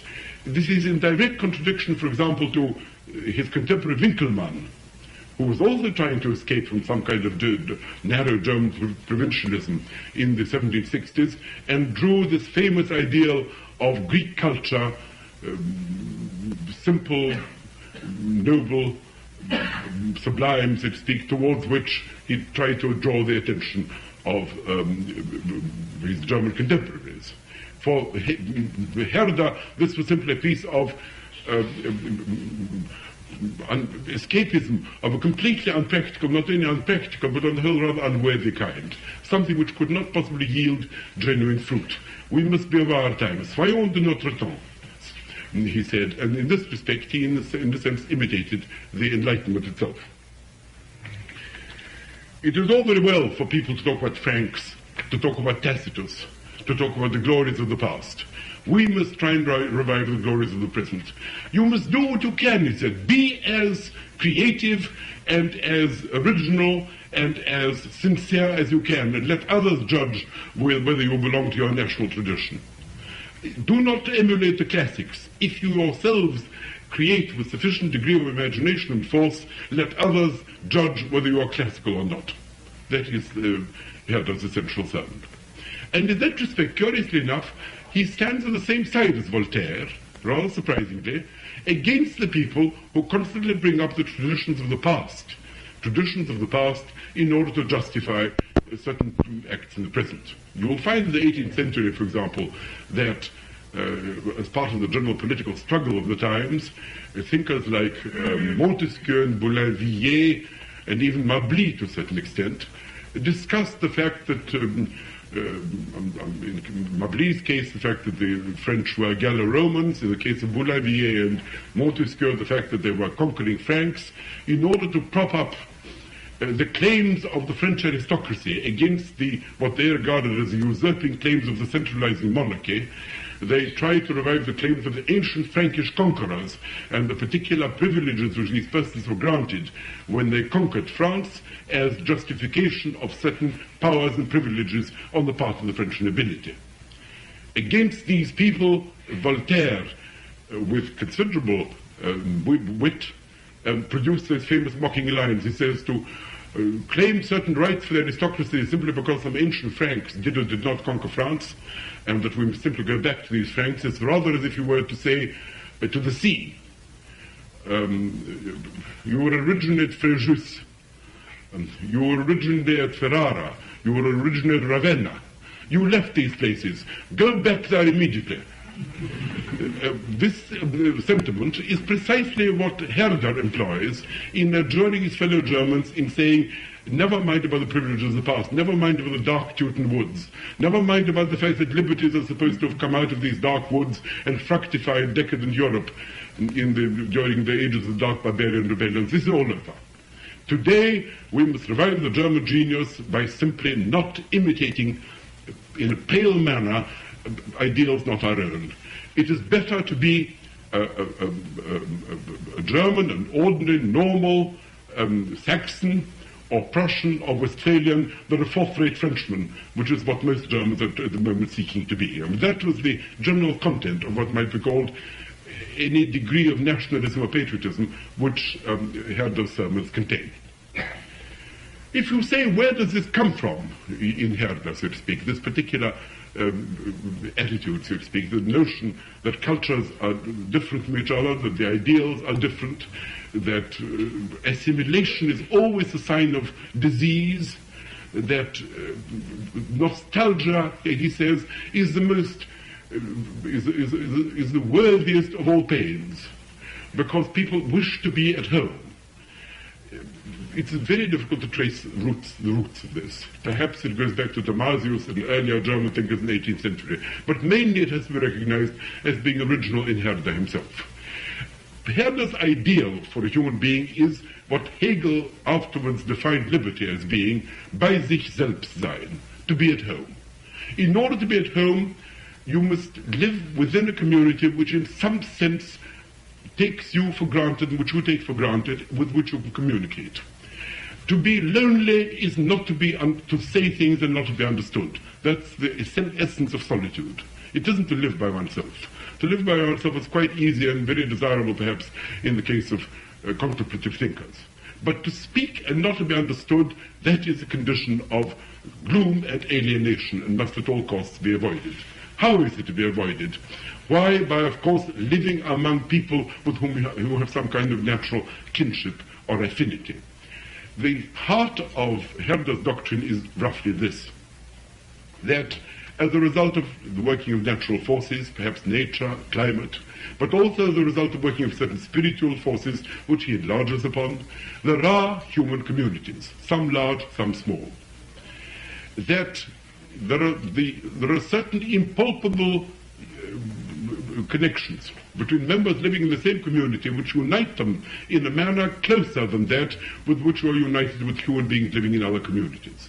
That, for example, if you are a German, then the way in which you pass legislation, the way in which you write poetry, your handwriting, your manner of getting up and sitting down, your manner of eating, your manner of brushing your hair, your manner of writing hymns, your manner of dancing, your manner of ruling yourself, your large and your small acts, your small personal idiosyncrasies, as well as your large collective policies and attitudes. All these things have something in common, have a certain internal, if you like, resemblance, or at any rate kinship, affinity, which they do not possess to similar acts on the part of the Portuguese.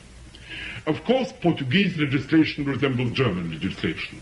And Portuguese, the way in which the Portuguese brush their hair may resemble the way in which the Germans brush their hair.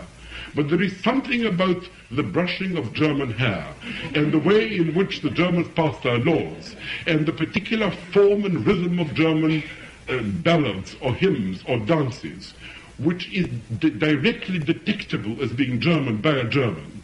So that as soon as he comes into contact with it, he might be said to feel at home, he might be said to have a certain feeling of kinship. The sort of sense in which Pushkin, for example, talking about the Russians, later said, there is Russia here. Here it smells of the Russian spirit, in the way in which the Frenchman talked about La France éternelle and so on. The way in which Rupert Brooke talked about a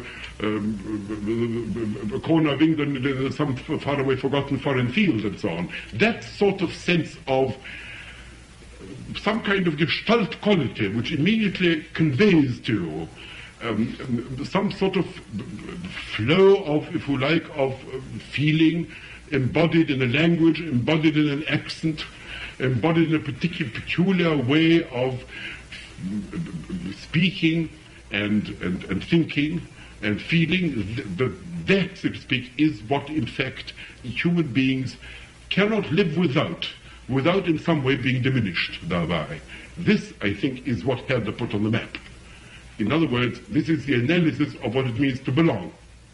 And although no doubt this was a feeling which is felt by most human beings in most places, most times in the history of the world, it was Herder who first defined it, and, or if not defined it, at any rate gave an analysis of it and a description of it, which stuck.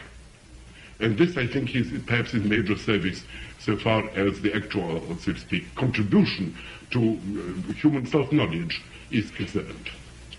Now, as I say, if you say, where does this come from? Well, of course, the resistance to foreign influence in Germany was an older thing that Herder. Thomasius already began to lecture in German. Leibniz contains texts in which he wishes the German language to flourish and be strong and not always, for German thinkers, not always to be forced to use Latin, as he himself, of course, only too frequently did, and so forth. This is there. You will find a certain amount of invocation to the German language as early as the 16th century, and even before that. But it was really, I think, an original impulse on Herder's own part which put these things on the map. The only thinker who really, in some sense, anticipated him and said some of the things which Herder said is, I think, his teacher Hamann, about whom I don't wish to enlarge, otherwise it will make this lecture too long.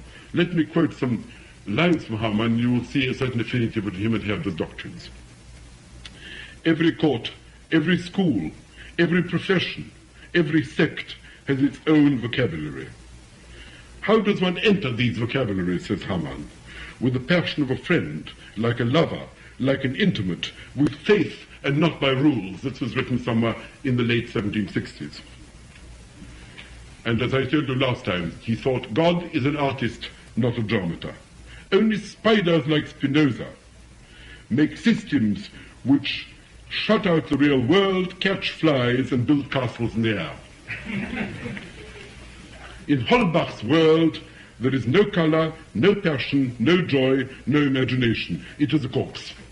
And this is, of course, is repeated in a very famous statement by Goethe in 1773 at Strasbourg, when he too says, when we read Holbach's Système de la Nature, there was something corpse-like, something grey, something Cimmerian about it. We were repelled by it as by a dead body. And it was no doubt Herder whose appearance to Strasbourg Cathedral first awoke in Goethe a certain feeling for Gothic, which perhaps he didn't have before, even though, curiously enough, Herder disliked Gothic. But when he inspected Strasbourg Cathedral, he had to sing his hymn of praise to that too. Everything which is must be admired. Everything which man has created is good. Everything in which there is some kind of trace of a living, creative feeling by a human being must be given its fair play. And so he done. The only people whom Herder really detests are the conquerors and the assimilators. He hates Alexander the Great. He hates Julius Caesar. He hates Charlemagne. Alexander the Great because he crushed the Cappadocians and the Mysians and the Persians and a lot of little peoples in Asia Minor. Who knows but what they might have created if the terrible dead hand of the Macedonian phalanx had not descended upon them. And Julius Caesar too crushed the spirit of the Gauls. We don't know what Vercingetorix and his friends might have done if it weren't for these ghastly Roman legions tramping all over them. Charlemagne forcibly converted the Saxons. This comes from Mirza. Here were these gentlemanly figures, these Saxon gentleman farmers, full of spirit, full of creative ability, crushed and destroyed by an alien religion, Christianity. And so Herder, although he was after all the chief clergyman of the Grand Duchy of Weimar, and it became him rather ill to say that, keeps complaining that unfortunate Christian missionaries have completely destroyed and perverted the feelings of a lot of bolts. That a lot of British missionaries have completely erased Hindu culture in favor of some kind of Christian tradition which is totally alien to all these peoples. Assimilation, uniformity, the destruction of original cultures, centralization, all these are for him forms of dehumanization, degradation. The squeezing of human beings into some kind of pro-Christian beds, the conversion of them into some kind of dead human material for bureaucrats to shape and form. And that, I think, is the main cry, so to speak, which Herder planted among his own particular followers towards the end of the 18th century. I mean, that is, I think, Herder's position, and it goes directly athwart what might be called the centralizing, uniformizing, rationalizing spirit of the proper, so to speak, French Enlightenment, which wished to destroy superstition and prejudice and nonsense by creating a sane, rational, universal rule of human beings as citizens of the world rather than as inhabitants of some peculiar local tradition. After all, when during the French Revolution, which after all was the attempt to express into reality this ideal of some kind of rational, sane, well-organized society, when Frenchmen described themselves as good patriots in the conventional language of the early 1790s, they didn't mean so much they were good Frenchmen. What they meant was they were proud to be citizens of a country which was the first country in the world to give an example to the world of a sane, rational, free society as against the hideous relics of medieval barbarity and irrationalism which reigned in the rest of the world. And between these two ideals, it's extremely difficult to draw a bridge. That is the point I wish to make. Now, as I say, if you ask where does all this come from, well, perhaps to some extent it comes from the various romantic British sources which I tried to cite last time. Perhaps to some extent it comes from Ferguson, Adam Ferguson, whose essay on history of civil society Herder certainly read, and who also took a certain amount of almost perverse pleasure in hammering home the view that men in general, as he finds them, do not like leisure, don't like peace, don't like stability. What they like is strife, hatred, struggle, passion, love, violence. That when men are left peaceful for too long, they get bored. That when men have order and stability for too long, they become restive. That men actually indulge in sports which are full of danger because they're full of danger. That men admire enemies who cause terror in them far more than they admire the enemies who do not cause terror in them. That men actually seek terror. That men seek irregularity in life. You must remember that Ferguson was a chaplain of the Black Watch for a certain period of his life, and perhaps it was really life with these doughty Scotch warriors which produced this extraordinary taste for rather rough and rather violent forms of outdoor exercise in him. But anyhow, it's extremely present in all his writings. He keeps emphasizing that there's nothing more dreary for human beings than to be quiet, peaceful, steady contemplators, such as Hume or the utilitarians wanted to make them. This is the sort of thing which caused degeneracy in countries. The only thing which kept people alive was to forget themselves in some task about which they were passionately concerned. It didn't matter what their goals were, but their goals were not tranquility. Their goals were not peaceful contemplation. Their goals were not law and order. Their goals were something which engaged their emotions. And this, as often as not, made them ferocious, made them stern, made them even violent at times. War was not always bad. Peace was not always good. That is Ferguson's chief sermon. When he's described as being a kind of, when Professor Lasky described it as being a kind of pinchbeck Montesquieu in one of his essays, that tells us rather more about the judgment of Professor Lasky than it does perhaps about the actual contents of Ferguson's essay, which is totally unlike that of Montesquieu, as far as I can see, in every possible detail.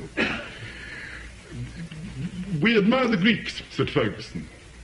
But there was never a bloodier country than the strife of the Greek city-states with each other. Let me read you a quotation about that.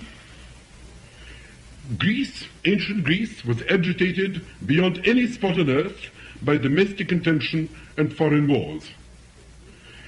It is really the bloody wars which kept them in a state of constant competition with each other. It is this which stimulated their creative abilities. The idea that the ancient Greeks were peaceful, quiet contemplators of eternal values, such as Plato wished to make them, or persons engaged in pressing plants or collecting specimens, as Aristotle wished to make them, was on the whole a somewhat unhistorical view of the ancient Greeks. And Ferguson hammered away at this, and it may be perhaps that it's particularly his rather romantic vision of the past as being filled with barbarian games of a splendid kind, which was what made for progress, and what made for temperament, and what made for such human values he admired, to some extent inspired Herder. The artless song of the savage, says Ferguson, the heroic legend of the bard, have sometimes a magnificent beauty which no change of language can improve and no refinements of the critic reform. While we admire the judgment and invention of Virgil and other later poets, these terms appear wholly misapplied to Homer. That is fairly typical. Well now, so much for Herder. And if we say what are his origins, as I say, there are, perhaps it goes back to the pietists, perhaps it goes back to someone like Zinzendorf. Zinzendorf, who said that emotion, passion, is the only thing which can conduct man to the true vision of the Godhead. Anyone who seeks to prove the existence of God by rational means is an atheist, he said. This is quite a powerful statement to make. in a country which, after all, more or less accepted certain forms of rational Christianity, but it does go back, perhaps, to a certain heart of the rationalism, which does lie, perhaps, in, at any rate, certain aspects of the Lutheran religion. And perhaps it is this in which Herder, to some extent, can be regarded as being rooted. At any rate, that is all that can be done for him, so to speak. I think he must be regarded as one of the few relatively original thinkers in the history of man.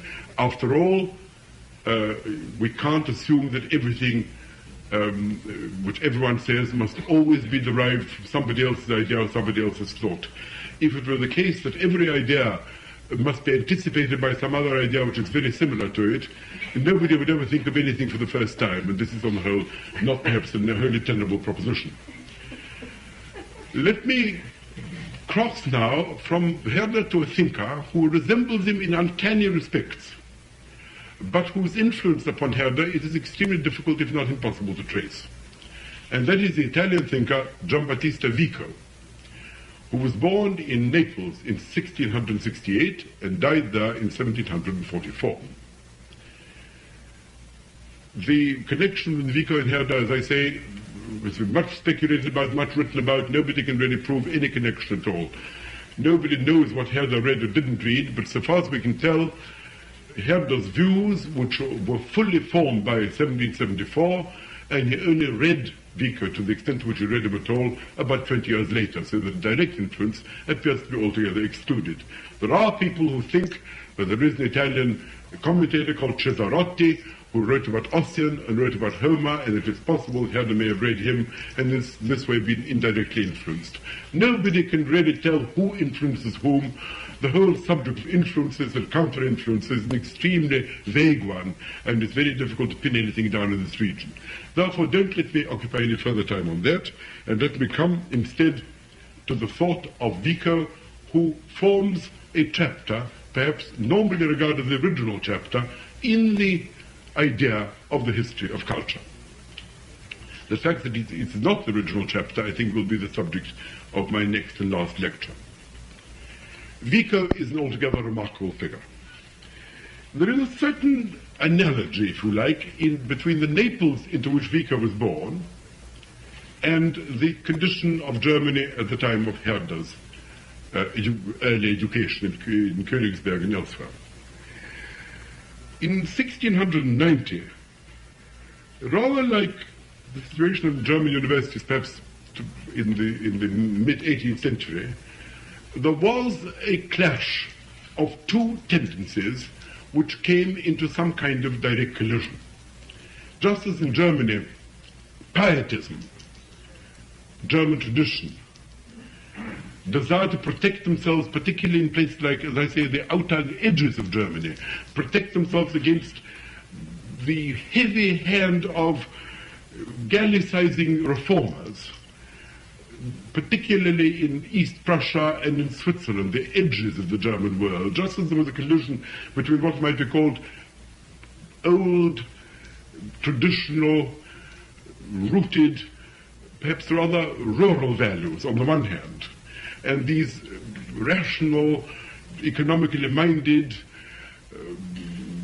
reformers inspired by empirical and rational scientific ideals on the other. So in Italy in the 1690s, you have a collision, particularly in Naples, you have a collision between the dominant philosophy, which is Cartesian, and some more ancient, local, essentially medieval Catholic doctrine, in which the majority of the inhabitants of that very pious and very conformist kingdom, under the successive rule of the Spaniards and Austrians, were then educated. Of course, Cartesianism was the dominant fashionable philosophy of the 17th century, quite naturally so. And Descartes, one of the central tenets of Descartes was a certain propaganda against what might be called humane studies, in contrast with the progressive mathematical and physical scientific studies. Vico was the son of a bookseller, brought up by priests in the traditional disciplines of a pious Catholic youth in the city of Naples. That is to say, in the study of patristic texts, of medieval philosophical texts, and above all, of the subject which preoccupied him all his life, namely the study of Roman law. The fashionable philosophy, as I say, was directed somewhat against this. The attack really came from two quarters. First of all, there was the Cartesian attack. The Cartesian attack simply took the form of saying, all true knowledge is by nature cumulative. If you've discovered something and established its truth by means which can be regarded as scientific, that is to say, as susceptible to proof, and therefore insusceptible to refutation, or incapable of refutation at any rate, then what is proved, and upon that basis you could build further knowledge. If we can establish certain forms with certain mathematical propositions or certain geometrical propositions, perhaps certain propositions in physics or in astronomy as being true, there is no need for our successors to go over this again. We can stand on the shoulders of our predecessors and build from there. There is even no need to know what our predecessors have done. If they've done their work well, we accept it as being true. We can check their methods. Any science simply consists in using methods which any rational person can teach to any other rational person, and which any third rational person can check for himself. There can't be any concealment, there's nothing private, there's nothing mysterious, there's nothing privileged here. This is how true knowledge advances. Now, if you look, and this is how science advances. Now, if you look at these humane studies, the things like classical scholarship or Roman law, or worst of all, history, what do we find? We find nothing but an absolute mess, a complete chaos. Where are the axioms? Where are the transformation rules which can be relied upon, which are logically guaranteed? Where are the conclusions which possess a certain irrefragable certainty? None of these things are here. Of course, there's no reason why people shouldn't engage in historical studies if they amuse them. Any rational person can, just exactly like travel, or you can also learn Swiss or Bas-Breton if it suits you. These are harmless pastimes, but cannot be regarded as objectives of a serious scientific life. Any man who wishes to add to knowledge is not going to pretend that travel or pottering about with early languages or with dialects or with patois can in any way be compared to the building up of a great body of knowledge on which every brick is tested and which every brick occupies a fixed position in relation to every other brick. Therefore, if you wish to waste your time upon these subjects, there's absolutely no reason why you shouldn't. But there's absolutely no scientific structure here, and therefore it's not possible to create a body of knowledge upon which further knowledge can be built, and therefore no progress can be made. These subjects are unscientific by their nature. They're really fundamentally, although Descartes refrained from saying so in so many words, they're nothing but amusement. They're just a collection of old wives' tales. They're just agreeable fancies, like poetry and so forth. Not serious. Not something which ought to occupy a serious man's life. This was very wounding to someone like Vico, so to speak, who in a sense was deeply steeped in the culture of the past and to whom all these things are very dear, who knew a good deal of Latin, he knew some Greek.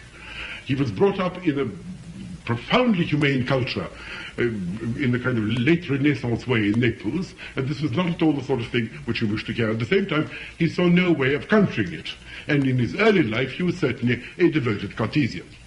Let me give you another quarter from which the attack upon historians came, from an earlier quarter, namely from what might be called the Pyrrhonists, or the skeptics. Already as early as, well, of course, the skepticism has a very long history. I mean, you can read about it among the ancients. If you look at Plutarch's essay on the malignity of Herodotus, you will find already there certain implications about the fact that Herodotus, under the influence of certain unworthy biases, managed to magnify certain achievements of certain people at the expense of the far greater achievements of certain other persons whom Plutarch thought better of, and so on.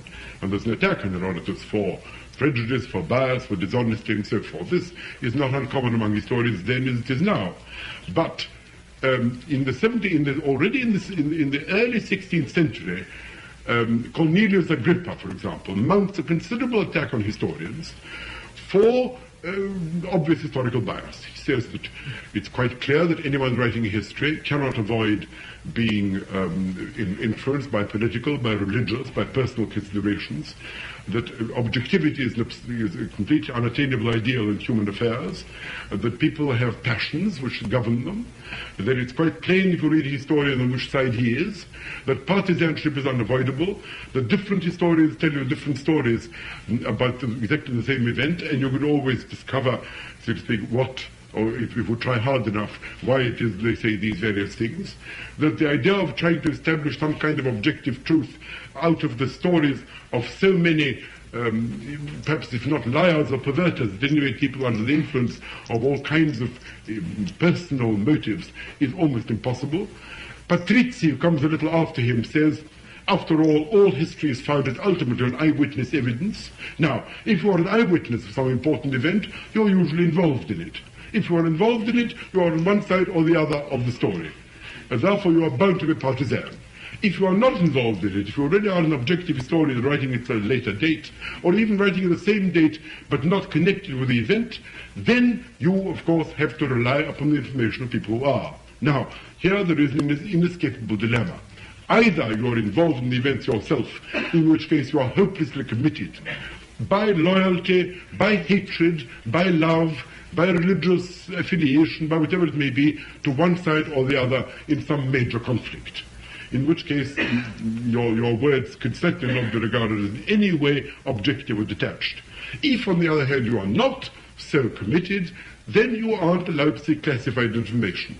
Then you are simply at the mercy of the various participants who each tries to sway you, whether by persuasion or by bribery or by other methods, into saying what they wish you to say. And this is called science. This is called truth. This is called reality. The whole thing is an absolute hodgepodge of people's subjective opinions. And as I say, if anyone wishes to indulge in reading it, they can, but it's simply a form of titillating one's imagination and in no sense adding to the truth or adding to one's sense of reality. That is the Pyrrhonist attack, which in a milder way people like Montaigne and his followers to some extent took part in. Montaigne takes the view that it's very difficult to discover what the truth really is, that opinions vary, that the things which are believed on this side of the Pyrenees are hated on the other side of the Pyrenees, as Pascal afterwards was echoed, and that on the whole, if one is a sensible person, one accepts the opinion as one's age, one follows an ordinary, sane, rational policy, and one tries to keep out of trouble. But this is not exactly a, so to speak, a tribute to the possibility of objective knowledge of the past.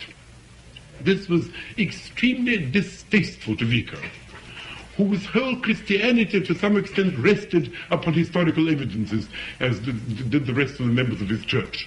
And in some sense, it is quite clear that it provoked a certain resistance in him. For a time he remained, as I say, a faithful and convinced Cartesian.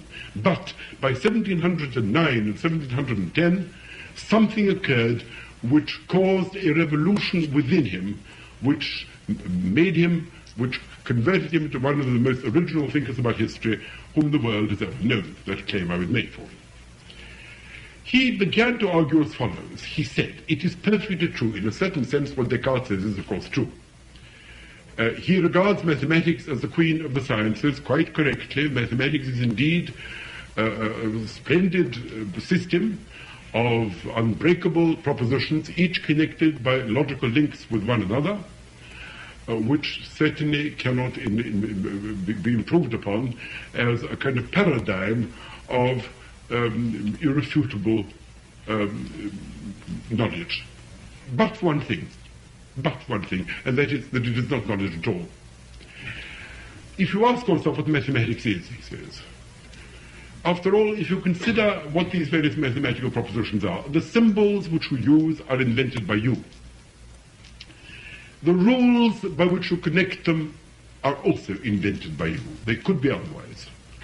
The whole thing, in a certain sense, is a game. It's a form of play with symbols, which, if you play according to the rules correctly, you will arrive at the conclusions which anyone else playing by the same rules will arrive at. But to suppose that this is in some way a transcript of reality, to suppose that mathematics is, as certainly Descartes must have supposed, a kind of copy of the bony structure of the nature of things, a representation of the basic categories of the actual universe, this is a completely invalid assumption. He goes back to a proposition which was, in a sense, an old clerical platitude. Already Augustine had said that only he who makes a thing can truly understand it. If you make a thing, if you make a work of art, or if you make an object, then because you are its maker, you know what it is and why it has been created, because you've created it. And you understand what its function is because you've given it that function. Now, in that sense, God alone understands the universe because God alone has made it. But you who have not made the world do not understand what the world is. You must simply take it for granted. You find the universe full of rocks and trees and animals and men. You have not created them, and therefore all you can do is simply observe what they are, how they behave, establish uniformities about them, establish what happens before what and simultaneously with what, and next door to what, and above what, and to the left of what. That you can record, and you can make certain general propositions which then form the body of your empirical science. But if you ask yourself why these things exist, why are there rocks, why are there trees, since you haven't made them, you cannot answer this question. If you're a poet, you can say why this line was written because you've written it. You know your own motive. If you are a sculptor, you know why this particular piece of marble has been hewn in this particular way because you've hewed it. But in the case of what might be called the objective universe, only its creator can know. Now, mathematics for Vico is precisely something which you have yourself made. Mathematics is wholly transparent. Nothing is secret, nothing is concealed. Because you have made the symbols, you have made the rules, and you manipulate them. It is, in a sense, though he doesn't use the analogy, like chess. You know what the rules of, you know how there are certain propositions in chess, you can guarantee them because you yourself have invented them, because you abide by these rules. And he lays down what in effect is a very basic difference between laws and rules. Laws are general propositions which actually attempt to record or describe the behavior of objects independently of yourself, in the way in which the sciences do. Whereas rules are things which you yourself have made, and the guarantee of which therefore lies in the creator's own mind. This is true of mathematics, this is true of all the symbolic, all these deductive disciplines, all of which are governed by rules and not by laws. If, for example, you say, for example, let me give you an example which is commonly used in this case. Supposing someone says, how do you know that the pawn in chess can only move one square at a time, or only on certain occasions only 2 squares? The answer will be because that is the rule. If somebody says to you, you say pawns can only move 1 or 2 squares at a time, but there was at the dead hour of the night, far, far away, long ago, I saw a pawn which actually managed to cross 7 squares. This will not be regarded as a refutation of the proposition that pawns can only move 1 or 2 squares at a time under certain rules, and that is Vico's case for mathematics. Now, he says, Descartes goes further and says that physics is a certain science. Not at all, he says. Physics is the application of mathematics to matter, to reality. Now, reality is outside our control. And therefore, once we begin applying mathematics to outside reality, a certain difficulties begin, a certain opaqueness sets in. Here we can't be so certain. The more opaque the material, since you haven't made the rocks, since you haven't made the atoms, since you haven't made the molecules, since you haven't made the stuff to which you apply your mathematics, your certainty is thereby to some extent diminished. And therefore, he now tries to degrade physics from the enormous pedestal to which Descartes has lifted it by saying its certainty is only as great as the certainty of the mathematics which is applied to it. But since you cannot guarantee the behavior of matter, and he says this before Hume, since you do not notice so to speak, some kind of links in reality which could be regarded as necessary connections, which make it absolutely certain that matter will behave in the manner in which we say it will. Since you cannot be certain, physics is less certain than mathematics. And because physics is less certain than mathematics, the allegation that this is the paradigm to which we ought to try and approximate all forms of human knowledge cannot be as valid as Descartes and his followers have tried to make it. The big move, however, in the case of Vico, occurs when he, in about 1719, he suddenly makes the discovery that human history belongs to the, as it were, creative and not to the given side of this particular equation. He says, matter about trees and stones and animals, I can only say what they actually do, how they appear. I do not know what the purpose of a tree is because I haven't made a tree. I cannot say what a tree feels or whether it feels anything because I've never been a tree. I mean, this is the implication. But about human beings I can say this, because history is something which human beings make. I cannot attribute motives or purposes to things, largely because I don't think they have any. But even if they did have them, I wouldn't know what they were. But in the case of human beings, I can, because I know what it is to have a motive. I know what it is to have a purpose. I know what it is to plan. I know what it is to strive for something. I know what it is to wish to create something. Therefore, when I speak to other human beings or write about other human beings, I have what might be called inside view. True, I cannot be certain of what the motives are, but I know what it is like to be a human being. When I write about Julius Caesar, when I write about Alexander the Great, I can in some imaginative sense transpose myself into their shoes. I can ask myself, what must it have been like to have been faced with the Rubicon? What must it have been like to be a Macedonian conqueror, even at that far, at that great distance? And how do I know these things? How can I tell what it is like to be a human being in another context? At a previous time, in the sense in which I do not know what it is to be a rock or what it is to be a table. Through three great doors which have always laid open before us, but which no man has tried to use in the systematic manner in which I, Vico, am about to invite you to use. And these three doors are language, mythology, and laws. These were really very large moves in the history of, intellectual history of mankind. Let me try and give an illustration of what I mean.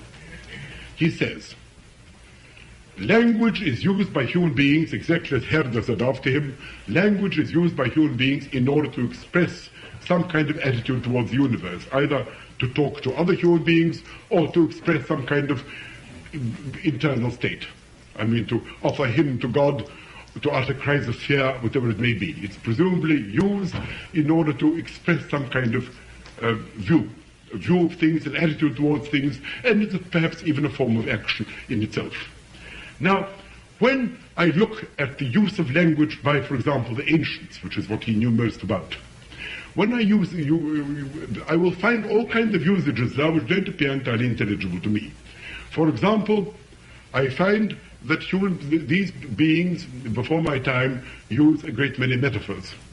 Now, in my time, in the 17th century, there is a view that metaphor is simply a way of heightening ordinary speech, simply to make things more attractive, in the way in which poets use them, in the way in which people use them in, for example, formal orations and so on. Metaphor is a form of talking more beautifully, so to speak, talking more impressively, talking more memorably, if you like.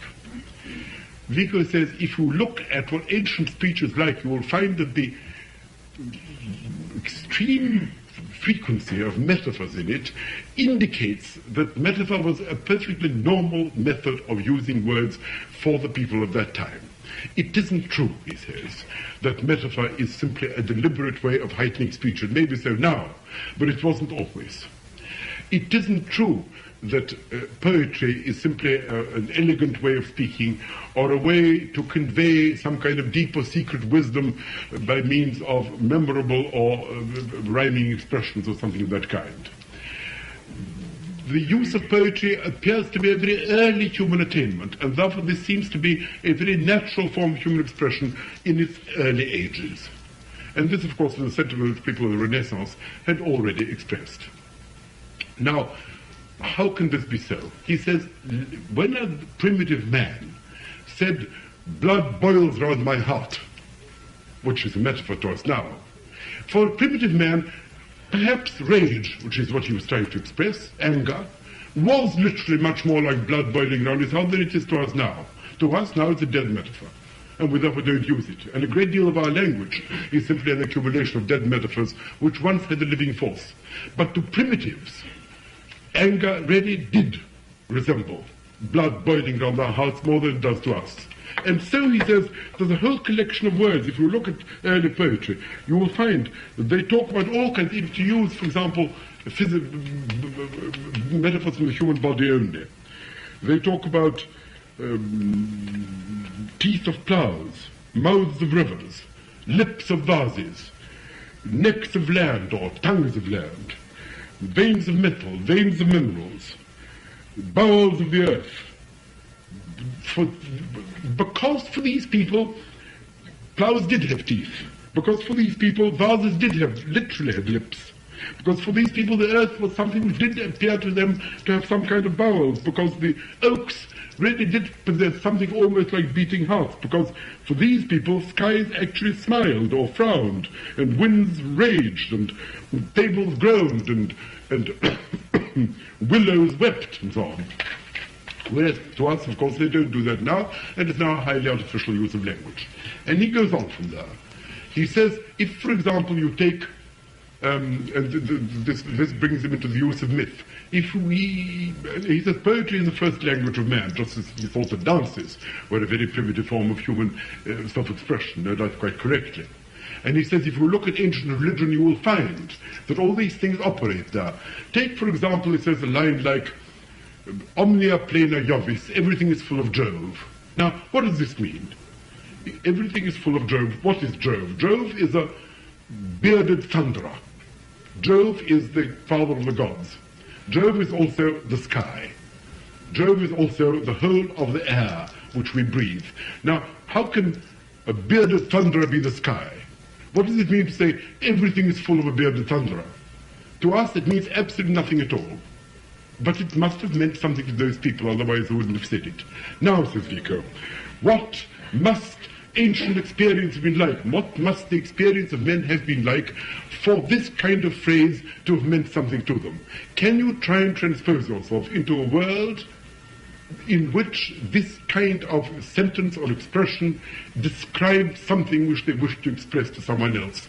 No doubt it's very difficult for us now to try and penetrate this, to try and transpose ourselves into a very unfamiliar universe. Nevertheless, if you make a sufficiently agonized effort, perhaps it can be done. And he says it's extremely difficult, it's almost impossible to enter into the vast imaginations of those crude and primitive peoples. Nevertheless, with a sufficiently appalling effort, it is perhaps possible to make out what the world must have been in which this kind of thing was said. And then, of course, he sets off. The whole of mythology then for him becomes an enormous symbolic expression of the early experiences of man. He no longer thinks that, as earlier thinkers in the Renaissance thought, that Jupiter was just euhemerism, that Jupiter was simply a god because it was just a very strong man whom the imaginations of men then promoted to being God. He thinks that all kinds of primitive experiences, for example, class warfare, which he stresses, took all kinds of imaginative forms because this was the only way in which these people could speak. Because people start with hieroglyphs or ideograms, people try and convey their early experiences by means of some kind of primitive writing. Perhaps they do this even before they use actual articulate speech.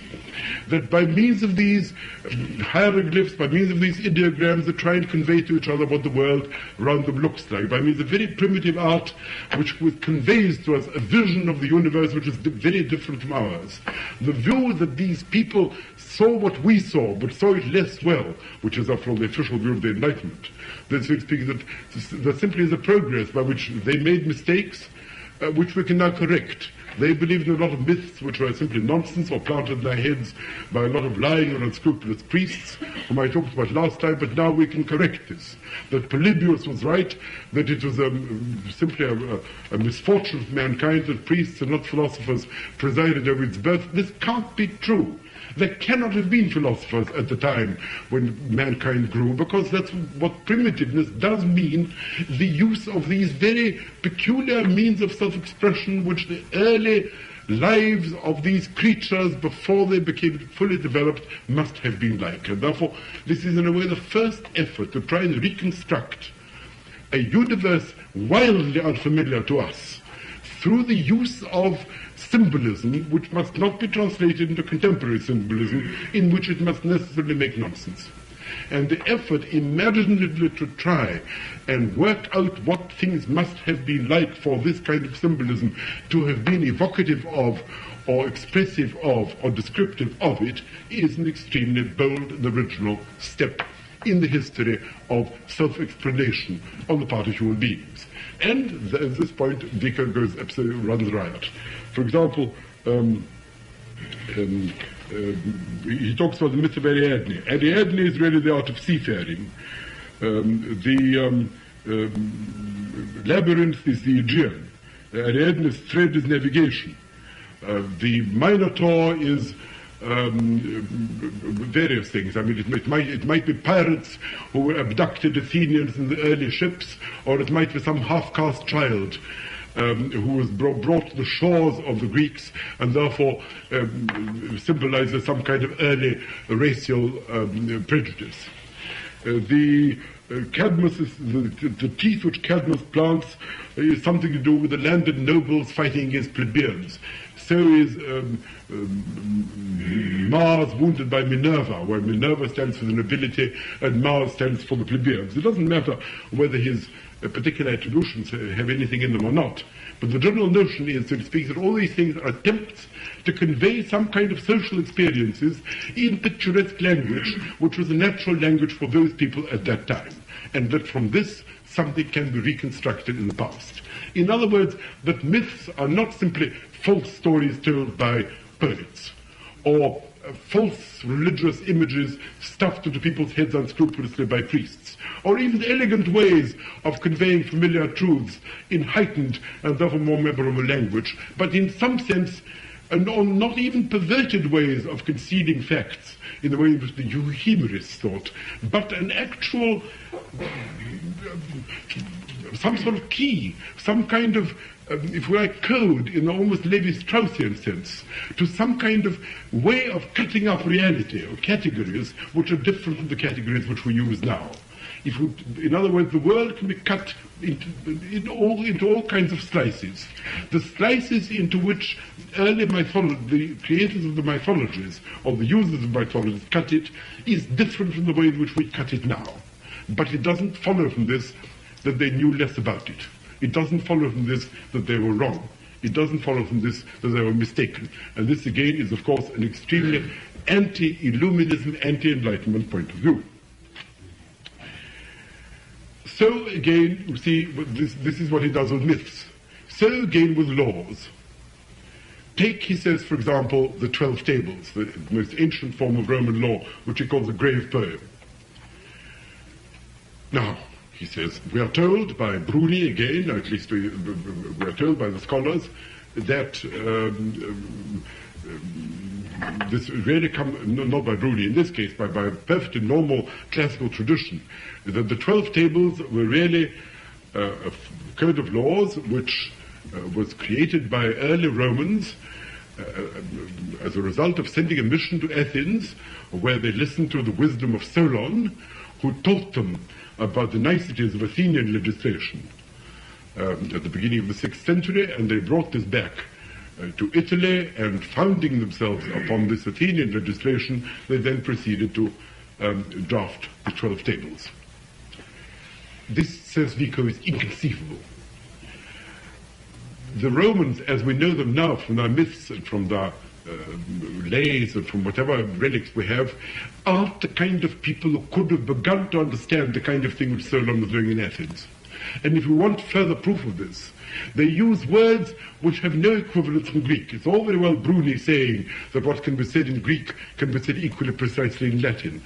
But the word auctoritas, which is used in the 12 tables, has not the remotest equivalent in Greek of any stage. And therefore you can see that the notion that there is a transference of cultures, that all you have is a lot of emissaries going from one culture to another, peacefully translating from one language into another, is obviously not so. Romans thought in Latin. Greeks thought in Greek. Greek thoughts are not Latin thoughts. The thoughts of the Roman 5th century BC or 4th, 6th century BC are very different in character, because their universe is different in character from the thought of the far more civilized Greeks of the same age. And therefore this whole notion of the continuity of human culture, which begins, let us say, in Egypt, and then goes to Mesopotamia, and then from Mesopotamia goes to Persia, the whole story of the four monarchies, so to speak, by which you have first one monarchy and then another, and from Persia it goes to the Greeks, and the Greeks it goes to the Romans, and from the Romans it comes to us. All this is pure nonsense. It's quite clear that these civilizations are something which must be understood in themselves. They are not steps towards one another. This is another strongly Herderian thesis. To regard one culture as a step towards another culture is to misunderstand it.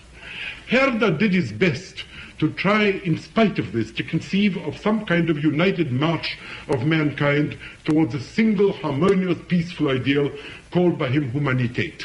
But this is in strict contradiction to the earlier view of the fact that every culture, so to speak, is its own end, is its own purpose, and that every human community with any kind of tradition, any kind of continuity and stability possesses its own internal goals. Vico makes no bones about this at all. The Greeks were Greeks, the Romans were Romans, the Celts were Celts.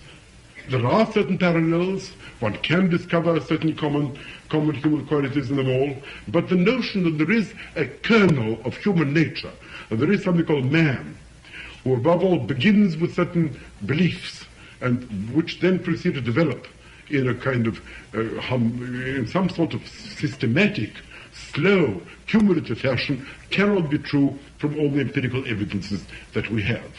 And it is this point that he mounts an enormous attack upon the most fashionable philosophy of his time, which is, of course, the notion of natural law.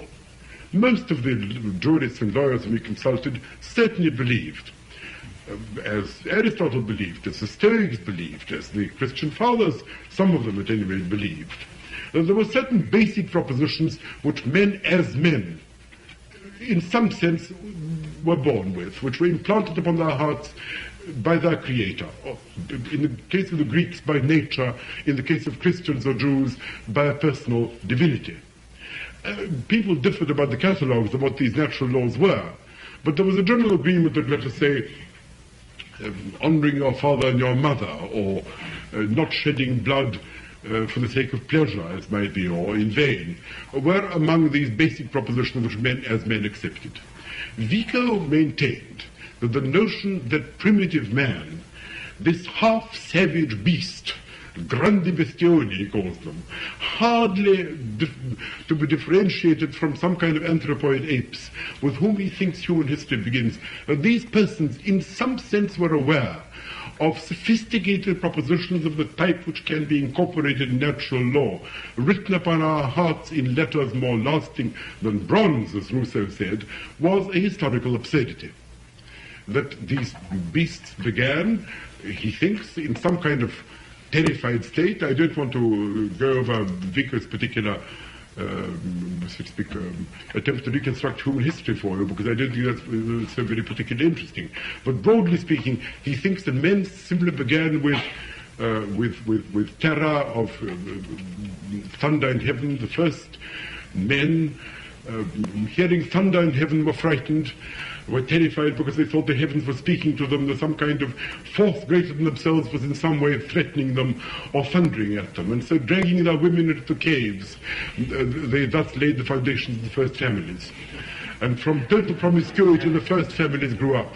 And then in defending these families, they gradually created human steadings. And some of these men were powerful and created families and even tribes around them, while others were just ruthless vagabonds roaming through the original wild woods with which the earth was then covered, slaughtering everything which came their way. The weaker men fled from these vagabonds and, seeking protection from the original fathers, as he calls them, became their clients or their slaves. Then, gradually revolting against them, laws forced them to write certain laws, forced them in some way to create some kind of constitution by which their lives were protected. And so he says the first period is the period of the gods, or the period of the fathers, in which hieroglyphs or ideograms are used. The second period is the period of powerful oligarchies, in which there are clients and patrons, in which there are masters and slaves. In this period, it says the Homeric hymns were written. Now, if you look at the Homeric hymns, and there's a whole book of Vico devoted to the discovery of the true Homer, as he calls it. If you look at the Homeric hymns, clearly they are not written by any one person. They are the collective self-expression of Greek consciousness of that period. And he said this at a comparatively early date, a good deal certainly before Wolff, who demonstrated these propositions in a more scholarly manner towards the end of the 18th century, and was very displeased to discover that Vico had said something of the same sort about 100 years before. But at any rate, he says that if you look at the Homeric hymns, you will see that this must have been written by a people that was ambitious, savage, severe, and avaricious. And it's a magnificent poem which could only have been written in these conditions. Now, you must remember that Vico lived at the time of the great quarrel between the ancients and moderns. The question arose, what is superior, the poetry of the ancients, i.e. the classics, or our modern poetry of the 16th and 17th centuries? Vico is one of the few original thinkers who says every culture produces masterpieces of its own. Or at any rate, every work of art is the production of a particular culture, the particular place and date at which it is produced. The Homeric poems, which are an unsurpassed masterpiece, and it was quite an original thing to have said so then, can only have been the product of an oligarchical culture which was stern, avaricious, and brutal. Later, civilization set in. Later, laws were written, prose began, arguments began, lawyers were invented, democracy began, and all kinds of excellent institutions under which a large number of human beings were no doubt liberated from the most intolerable thrall. But in this so-called civilized condition, it was no longer possible to write Homeric poems. The Homeric poems are necessarily the product of a far more ruder, more primitive, and more violent age. This is roughly what Ferguson says afterwards. Now, the proposition that there isn't a progress in the arts, that you don't begin with primitive art which gradually becomes better and better and better, which is certainly one of the dogmata of the Enlightenment, is something entirely new.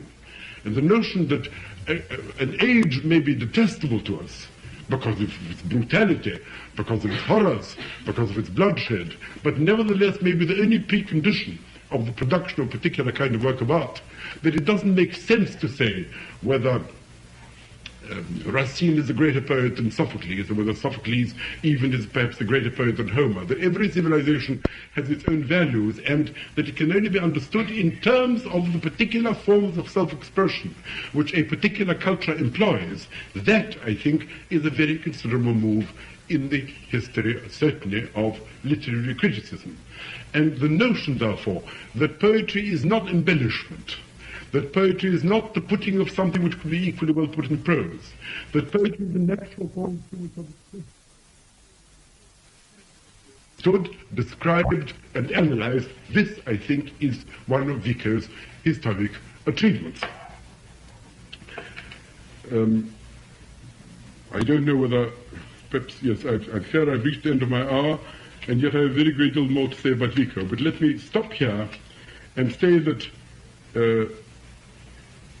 in my last lecture, I propose to talk, first of all, about the war which Vico carried on against the most fashionable doctrines of his time, against Spinoza, against Hobbes, against Locke, against Bacon, and against, so to speak, the Enlightenment of his own time. In other words, the fight of Vico against Descartes is paralleled by the fight of Herder against the French Enlightenment in the 18th century. Its situation is not dissimilar, and it's not dissimilar now, so to speak. There are similar opposition, there are similar conflicts at the moment. And having done that, I will then try and consider whether indeed it is, as Italian scholars maintain, that Vico emerged fully armed out of the head of Athena. If you read Italian commentators, you will find that Vico has no anticipators at all. That he was one of the few men of genius who came out fully armed, without any anticipators, with nothing at all before him. Wholly original figure, one of the few totally original figures who conceived these ideas out of nothing at all. It may be so, of course. As I say, we mustn't fall into the error of supposing that everything is derivative. Otherwise, nothing would ever have been thought at all. But, nevertheless, I think there is something to be said about Vico's predecessors and forerunners, which for some peculiar reason the Italian commentators are mysteriously silent about, but which nevertheless demands some examination. I spoke about Vico's attitude to metaphor. Let me explain that metaphor, simile, analogies of this particular kind really preoccupy his thoughts in the Scienza Nuova.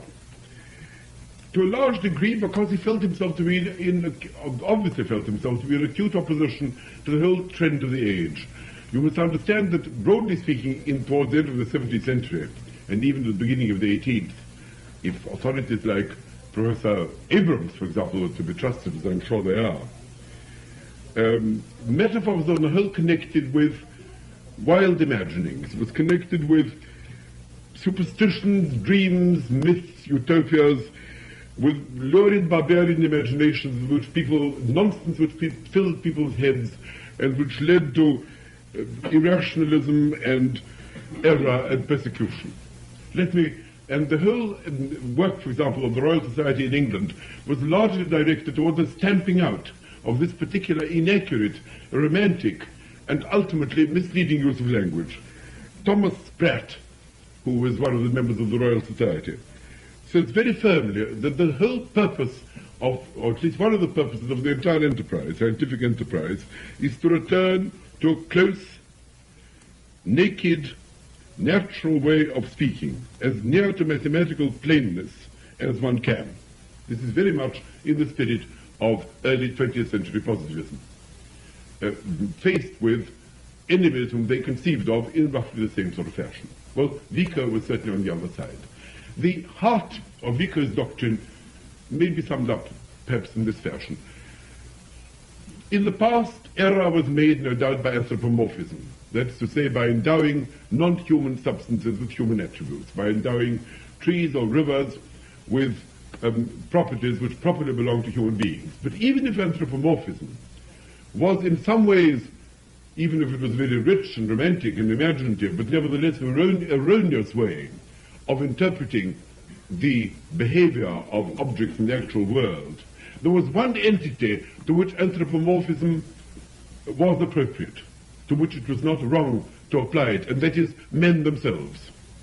And that is Vico's central point, that because we are not allowed to attribute human qualities to nature, it doesn't follow that we must attribute natural qualities to men. That is to say, there are two extremes which are to be avoided. One is the application of human characteristics to non-human entities, and the other is the insistence that the human world should be treated as if it was part of the non-human world. That is to say, the strict application of purely physical or purely biological or anyhow purely natural scientific criteria and categories to human beings, in this way artificially stopping ourselves from saying things about human beings which in fact we know to be true. I mean, that is the heart of Vico's doctrine. We know that human beings have motives. We know that human beings have purposes. We know that human beings are active, they strive, that they wish to do certain things, that they move in certain directions, that human history is a history of attempts by human beings to cope with each other and with nature, and that men in that sense are self-transforming. That is, that human beings are as they are because other human beings before them have made efforts to be something or do something of a particular kind in order to satisfy themselves in the world in which they found themselves, or in order to explain this world to themselves. And these explanations and these efforts have so transformed themselves and the world around them that the next generation is in certain respects different and strives for something else and so on. That this cannot be fitted into the normal categories of physical, biological interpretation and speculation. And therefore that there is a sense in which we know more about what human beings are at than we know about what material objects are at. Indeed, we don't know the material objects are at anything at all. And therefore there is this inner knowledge which is to be differentiated, discriminated from outer knowledge. There is something called human studies or humane studies which are to be discriminated from the natural sciences, and there really is a certain gulf between them. That is the great issue of Naturwissenschaft versus Geisteswissenschaft, of what might be called the natural sciences versus the humanities, versus the arts, which then became a burning issue from that day on, and is not a dead issue now. Whether it was a correct discrimination or not, whether it was a proper thing to say or not, has ever since been an enormous bone of contention upon which many generations of scholars and philosophers, thinkers, historians, various persons pursuing various disciplines have ever since discussed. And Vico started that particular ball rolling. And to that extent, so to speak, one can say that he really is an originator of something quite new and very important. And altogether, if you consider his general achievement, he is the man who introduced a new theory of mathematics which was really not appreciated at its proper worth, again, whether it's valid or invalid, until the 20th century. He initiated a new aesthetic, in the sense that he believed that not only the arts, but in general, human behavior could be interpreted as some kind of expression, and not the creation or embellishment of life in a particular way, not the production of objects in accordance with certain rules, but in some way the self-expression of individual or collective natures, the attempt to say something or display some kind of attitude towards a picture of the universe which takes the form of works of art, of religious rites, of legal systems, of literature, of various other manifestations of the human spirit. And therefore there must between them be a certain relationship, which he didn't actually call style, but which later thinkers have thought of as being some single pervasive style, in terms of which it is possible to define what in the end one has come to call a culture. And in that sense you can say that Vico is the inventor of the notion of a culture in this particular sense.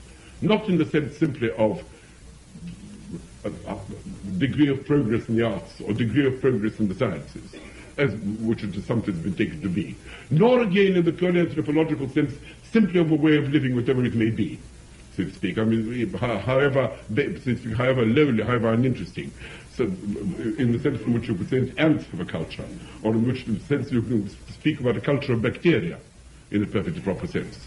Not in that sense, so to speak, but in the sense in which a culture represents some kind of unified style in acting, living, expressing oneself, doing things, which in some way can be traced through the behavior of a society, even if you don't wish to go too far with and keep in mind the warnings of people like Professor Gombrich about the fact you mustn't apply the iron law of isomorphism.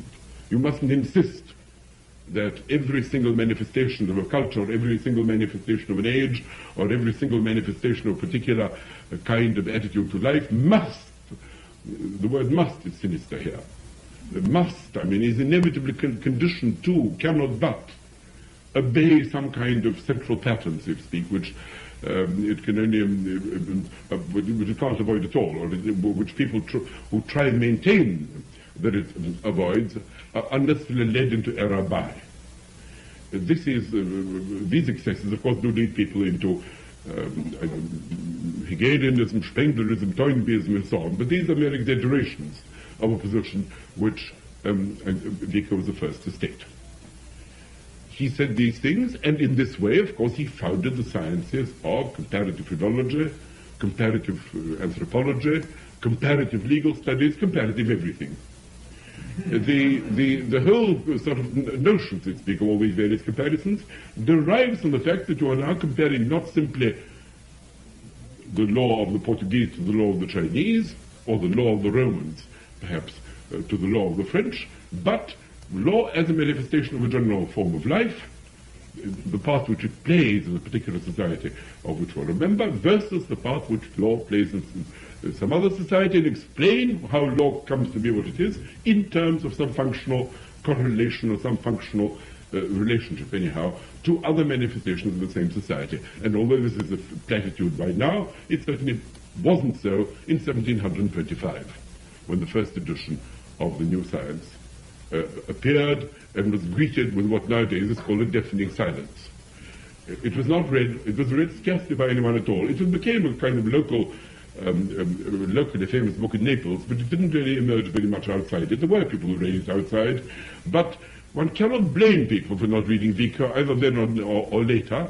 The chief reason, the chief cause of the fact that Vico is comparatively unread and easily forgotten is that he is unreadable. I don't know how many people here have ever attempted to read the New Science. One begins with great enthusiasm, but the enormous accumulation of small data, the endless divagations, the excursuses, the footnotes, the inability to stop himself pursuing an idea, however irrelevant, to some other idea, from which it again exfoliates into something else and proliferates into something else again. The absolute chaos out of which the whole thing is composed. The fact that there are too many ideas of struggling for expression at the same time through a comparatively narrow bottleneck of Vico's anyhow none too felicitous style. All these things militate against what might be called a large degree of popularity for his writings. And with the consequence that on the whole nobody much read him, and although, as I say, for example, Hamann, whom I had occasion to mention the connection with Herder, did order the La Scienza Nuova under the impression that it was a book about economics. Because in the 1760s, when he in fact ordered it, the Scienza Nuova was physiocratic economics largely, you see, aspects mainly as written about in France, of course, but also to some degree in Italy. When he received it, even though Hamann was no one to speak, because he lived in a very glass house, his own style is also an absolute model of the obscurity of which even German is capable. Even Hamann was totally incapable of understanding a word and sent it on to his friend Jacobi, saying he hoped that he would make a little more of it than he was able to himself. Well, I can't remember who it was. After Hamann, I think nobody very much, at least nobody in Germany very much, saw it. There were a few German scholars in Vico's lifetime who criticized him rather severely and wounded his feelings. But I think Thomasius may have read him in Germany, but nobody else did, as far as we know. At least no one refers to him. Even when the great Goethe went to Naples, he was presented with a copy of La Scienza Nuova by the famous Neapolitan journalist Filangieri. And Goethe writes in the journey to Italy, in the Italienische Reise, he says, this is about 1787, I think. He says, they gave me a copy of La Scienza Nuova by Giambattista Vico, which they treat here as a kind of Bible. And he says it is remarkable.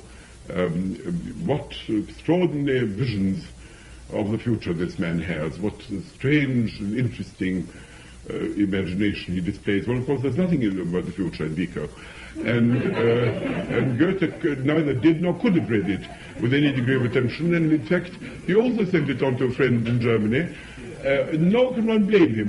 I mean, Vico's fortune is, on the whole, was really only made finally in the 90s, when Vincenzo Cuoco, who was a Neapolitan patriot, disappointed in a Parthenopean republic founded by Napoleon, came to France and derived from Vico sort of Burkean sentiments about the fact that every culture, every group has a unique development of its own. One mustn't impose uniform forms of law, uniform constitutions, uniform forms of administration upon disparate entities, and the Neapolitans were entitled to a Neapolitan life and not to Bonaparte's French one, and therefore became a great propagandist for the Italian liberties, not only the liberty of any one part of Italy, but the liberties of all parts of Italy, without, I think, perhaps stressing unification all that much. And from Cuoco, it went to various other Italian exiles in France, Napoleonic exiles from Napoleon, as it were. And then in the end it wandered into the hands of Victor Cousin, who was a very learned man and read virtually everything. And Cousin recommended it to Michelet. And Michelet did read it in the 1820s and caught fire from it and thought it was the most marvelous book he ever read, translated the Scienza Nuova rather freely, in a far more readable version than ever Vico could have dreamt of. It's not accurate, but it's extremely eloquent and very fascinating, Michelet's version. And even towards the end of his life in the 1860s, he said Vico was the only teacher I had.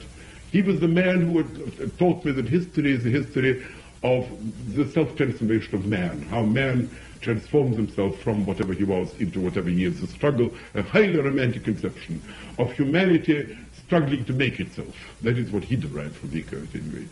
And he said, strange that the Germans should not have acknowledged his genius. All these marvelously talented men, Niebuhr, Savigny, Wolf, all these people, all their ideas are already teeming in the little pandemonium of the Scienza Nuova. Well, why the Germans didn't acknowledge that is another story, and one needn't go into that. People sometimes are strangely reluctant to confess any debt to their predecessors, and I think this is probably true of Vico himself, as I hope to show. Now, the question now arises, where do these ideas come from? At least, where does the central idea come from? Where does the idea of, for example, understanding come from? Or where does the idea of differences of culture, so that, for example, the whole notion of anachronism, which Vico really put on the map in a very big way, the notion that certain phenomena are attributable to certain kinds of manifestations of the human spirit only, so that if we say, for example, that if somebody says that Mozart wrote the Zauberflöte at the court of Genghis Khan, this is not merely a false statement, which of course one knows to be so, but also a statement which indicates some kind of aberration on the part of the person who says it. That is to say, it's not merely false, it's obviously a statement which is in some way mad, irrational, unintelligible. Why is it mad, irrational, unintelligible? Because you say the kind of work which the magic flute is can't have been written at the court of Montezuma, can't have been written at the court of Genghis Khan, can't really have been written at the court of Queen Elizabeth either. And you say, why not?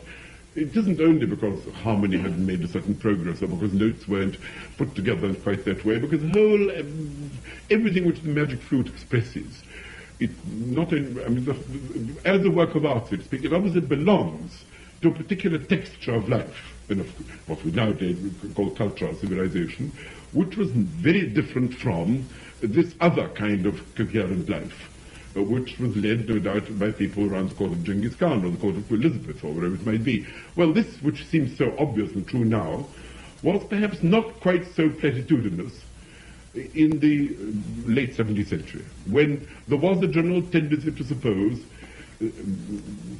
that there was such a thing as human culture in general, progress of the arts and sciences, which the Greeks had brought to a high degree of perfection. Then there was this terrible disaster, the Dark Night of the Christian Middle Ages. Then once again, life sprang up again in the Italian Renaissance, and people rediscovered the truths which the classics had known, but which had been forgotten or perverted by the intermediate generations. Then we went on from there and developed it further, but this knowledge, this culture, this attitude were fundamentally one of a kind.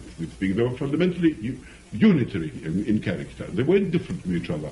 The history of mankind was simply conceived of as ups and downs, if you like. Some pessimists thought more downs, optimists thought more ups. But ups and downs in more or less within the same sort of framework. Not necessarily even teleologically considered, not necessarily even working towards some far-off divine event, or working towards some kind of fulfillment. Perhaps just a causal sequence, perhaps just an accumulation, by which the enlightened occasionally managed to make little additions to civilization, to comfort, to art, to pleasure, to ways of living, which other barbarians then proceeded to destroy. But the idea was of a kind of unidirectional flow, with the idea that there are these incommensurable cultures which are each in some sense self-contained, although of course they're part of a general movement and have certain relations to each other. They're not totally insulated, and can be conceived of in some way, in some sense, as being part of a single history of mankind, but each of which nevertheless has enough character of its own to make it possible to attribute things. So you could say this is typically 14th century, this is typically 18th, this is typically Elizabethan or whatever it is, this is typically Roman. The whole notion of typicality, of being characteristic of, is something which Vico feels very acutely, and I think put on the map probably in a far more vivid and lasting fashion than anybody, at any rate, before Herder. And I think this is the whole sort of history of scholarship in that sense. Not simply the history of the actual inductive learning by which these things are established by scientific means, but the general feel for what belongs where, and the notion of belonging in general, is something which these two thinkers seem to me largely responsible. Another question arises, where does this notion of the multiplicity, or at least non-unity of cultures come from? Well, it's very difficult to say. The one thing which is absolutely clear is that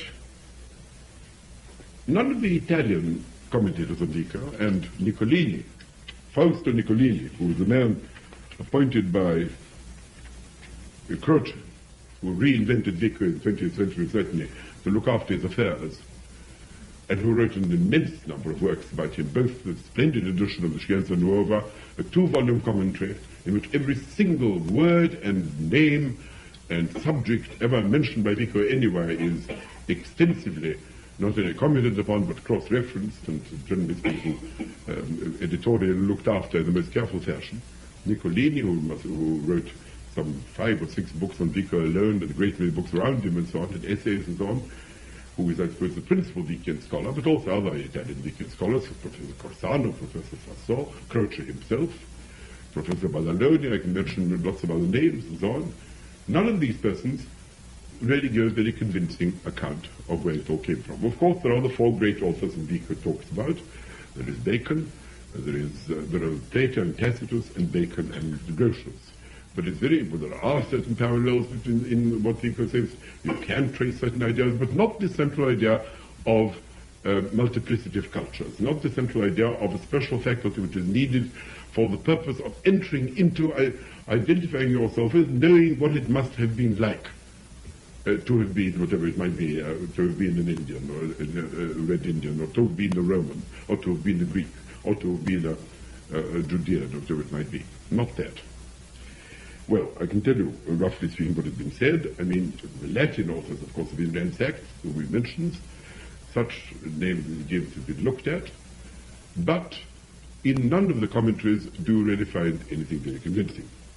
Well, people, of course, have spoken about travel as being the great event, as it were, the great phenomenon, rather, of the 16th and 17th centuries, which widened the mind of Europeans into knowledge of various exotic peoples, from their point of view, exotic peoples, both in the East and in the West, both in the Western Hemisphere and in various parts of Asia and even on the edges of Africa. Well, this is, of course, perfectly true. And the Abbé Lafitau did, of course, write a famous work in the early 18th century comparing the American Indians to persons in Homeric Greece, and that sort of thing, and to quite interesting parallels. But the references to travel literature and to these exotic peoples in Vico is much smaller than it is in any other contemporary author. And if you compare it not merely to Montesquieu, but almost anybody else writing of this sort of thing, you will see that Vico leans upon this comparatively little. There are references, there are about a dozen references perhaps a few more, but nothing very much, if that is to be regarded as a major source. And there is another thing to be said about that, and that I think I merely offer you as a thought, which may of course not be valid, and if so I hope somebody questions me about it, and that is this. The main interest in examining, so to speak, natives, Huron Indians or Siamese, or whatever it may be, in the late 17th century, or in the part of the various travelers. Also, imaginary literature, but imaginary creatures. Not only as in Defoe or Swift, but this famous work called On the Sévérans, but so on, and various other French writings about various imagined peoples, is not, I think, to trace some kind of what might be called parallel culture among them, something which is comparable to our own, but on the contrary, to establish that these people are perhaps what we once were. That is to say, these people are natural men, untouched perhaps by the vices and corruption of civilization. Or perhaps not touched by our religion, but touched by some natural religion of their own. They are usually used as examples of pure natural law, free both from the light of revelation and from the decadence and corruption which our sins have brought upon us. That's one way of using these people. Alternatively, sometimes by the less sympathetic authors, both in the 18th and the early 19th century, they are regarded as debris of mankind, unsuccessful experiments by God. People who were meant to become fully grown human beings, but who've turned into a lot of gibbering degenerates. That's certainly the Maister's view of Indians, for example, of Red Indians. But still, and that of some 18th century authors as well. But in either case, they're simply used as examples of success or failure, mainly success, of what might be called uncontaminated natural law. And therefore they're not really cultures. They're simply, as it were, the innocent, childlike human nature, the pure innocence of man, untampered with by later influences. What they're not represented as is as rival civilizations having their own values which are of a certain interest to us, which can be compared to our values, either for better or for worse, which are wholly different from them, and which, so to speak, can be regarded as something seriously to contrast our values with, not in an ironical way, in which, for example, the Persians are brought in by Montesquieu, or the Huron Indian is brought in by Voltaire in L'Ingénu, and things of that sort. Therefore, I don't believe that travel literature is the answer here. At least it isn't anything like a complete answer. Well, then there is, of course, Professor Fish, who is a very admirable editor of Vico, who produced and edited the excellent English translation produced by at Cornell University, and he says that one of the things which happened was that as a result of the Reformation, monasteries were opened, texts appeared, which had not appeared before. The Roman Church was under attack by Protestants, particularly under historical attack of people who were trying to prove that early Christianity was very different from what had been made by the papacy, that they had to defend themselves also by historical means against these historical attacks. Hence the Moorists and the Bollandists and all the various defenders of the church by historical means, and therefore this in some way stimulated interest in history, all of which is perfectly true. But again, it fails to explain the particular Vickian contribution, not just interest in the past or interest in history, but the notion of, as I say, many cultures as opposed to one culture, which is the question I really try to put to myself and I'm trying to put to you. Again, there is a very elaborate work by a very learned man called Signor Badaloni, who examines quite properly, the intellectual atmosphere of Naples in Vico's time, which is, of course, the first thing one ought to do. But he also reaches conclusions which appear to me to be somewhat implausible. What he does is this. It's an immensely learned work, and you really do learn from it a very, very great deal indeed about what was happening in Naples, particularly in the sciences. And he points out that unlike Cartesianism in France and Cartesianism in Italy too, there was a great deal of experimental science in Naples. There was a man called Bishop Caramuel, there was a thing called the Accademia degli Investiganti, that these people performed experiments, that they were much more empirically minded, that they were not a priori minded, they didn't deduce things from some kind of simple distinct ideas which the intellect received in an irrefragable manner, that they believed in probability rather than certainty, and that sort of thing. Well, all of which is not actually true. And he points out that various thinkers had then made remarks about myths, which are not unlike those which Vico had made, that there was a good deal of irreligion at the time, there was a good deal of skepticism about certain Christian sources. If you want to know about the general intellectual atmosphere of Naples in the mid and end of the 18th century, Professor Badaloni really can tell you. But And he explains about Campanella, and he explains about the influence of Ficino, and he talks about the influence of a doctor called Sanchez, and so on. And all this is genuinely interesting as a piece of scientific history of science and the history of intellect in general. But his thesis about Vico is this: just as these investiganti had managed to avoid Cartesian dogmatism and Cartesian a priorism, and their attitude towards nature was that all you could obtain was the results of a high degree of probability resting upon empirical experiments which never could lead you to complete logical certainty. Just in this sort of way, this is what Vico applied, this kind of probabilism. This is what Vico applied to human affairs. And therefore he was really in line with what might be called the theory of the unity and practice of natural and humane studies, which ultimately emerges into Hegel and Marx, and is the general purpose of the book. And in particular, that Vico was a man who rejected Cartesian a priorism as being a piece of a piece of inapplicable intellectualism, and was prone towards something more flexible, something more liable to corrigibility by experience, something more empirical. In fact, for Bazzaloni, something much more scientific and progressive and promising. Well, to this I wish to make the following reply. To begin with, Vico was not very interested in science. He was, in this respect, a reactionary. He mentions Galileo, but he has no idea that Galileo had made a genuine revolution in his subject. His general attitude is of a man brought up by pious priests who looked with suspicion, not to say horror, upon the advance of materialistic science as, on the whole, a considerable danger to the world in which he lives, which is the world of Christian antiquities, Roman antiquities, eloquence, humanities, the law. But this is somewhat impressionist, what I'm saying. This is by no means an argument. A stronger argument is this.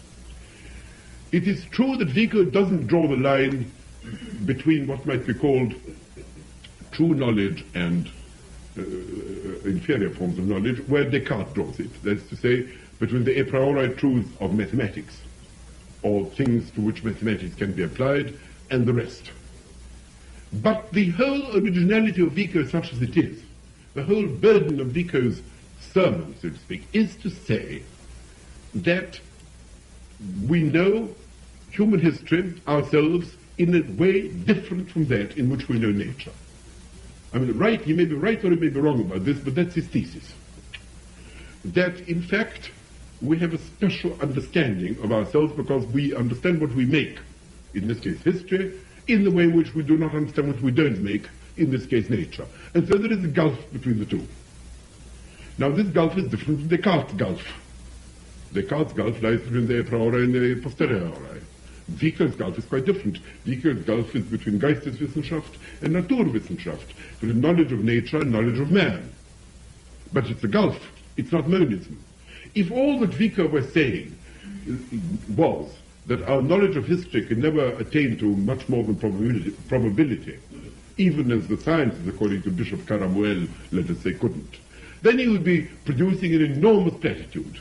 Nobody ever, very few people in the course of history have doubted that historical statements do not possess the irrefragable certainty of an algebraical proof. If Vico had come out with that, he would have come out with something with a glimpse of the most enormously obvious truth that ever was stated by man, and we should not now be interested in his writings, and nobody would ever have written those volumes about him, which even Professor Bazzaloni has in fact written. Therefore it can't be that in which Vico's originality lies. If it lies anywhere, as I say, it lies in this gulf which he drew, rightly or wrongly, between human science and natural science, which has had such an extraordinary career since then. Now, if that is true, then the probabilism of Neapolitan science in the 17th century has nothing to do with it. Nothing at all. Because Vico thought the opposite. He thought that whereas knowledge of nature was always condemned to be being merely probable, because what did we know about nature? We only knew about nature that certain things happened after certain other things. We only knew that certain things happened next door to other things. In the end, he was a Humean in that respect before Hume, or Hobbesian after Hobbes. That is to say, he believed, so to speak, that all you could know about nature was simply you could elaborate general propositions about the likely behavior of the universe around us. And these propositions might be subordinated to still more general propositions about the behavior of still simpler entities, of which the more complex entities were compounded. That he believed, and that everyone believed.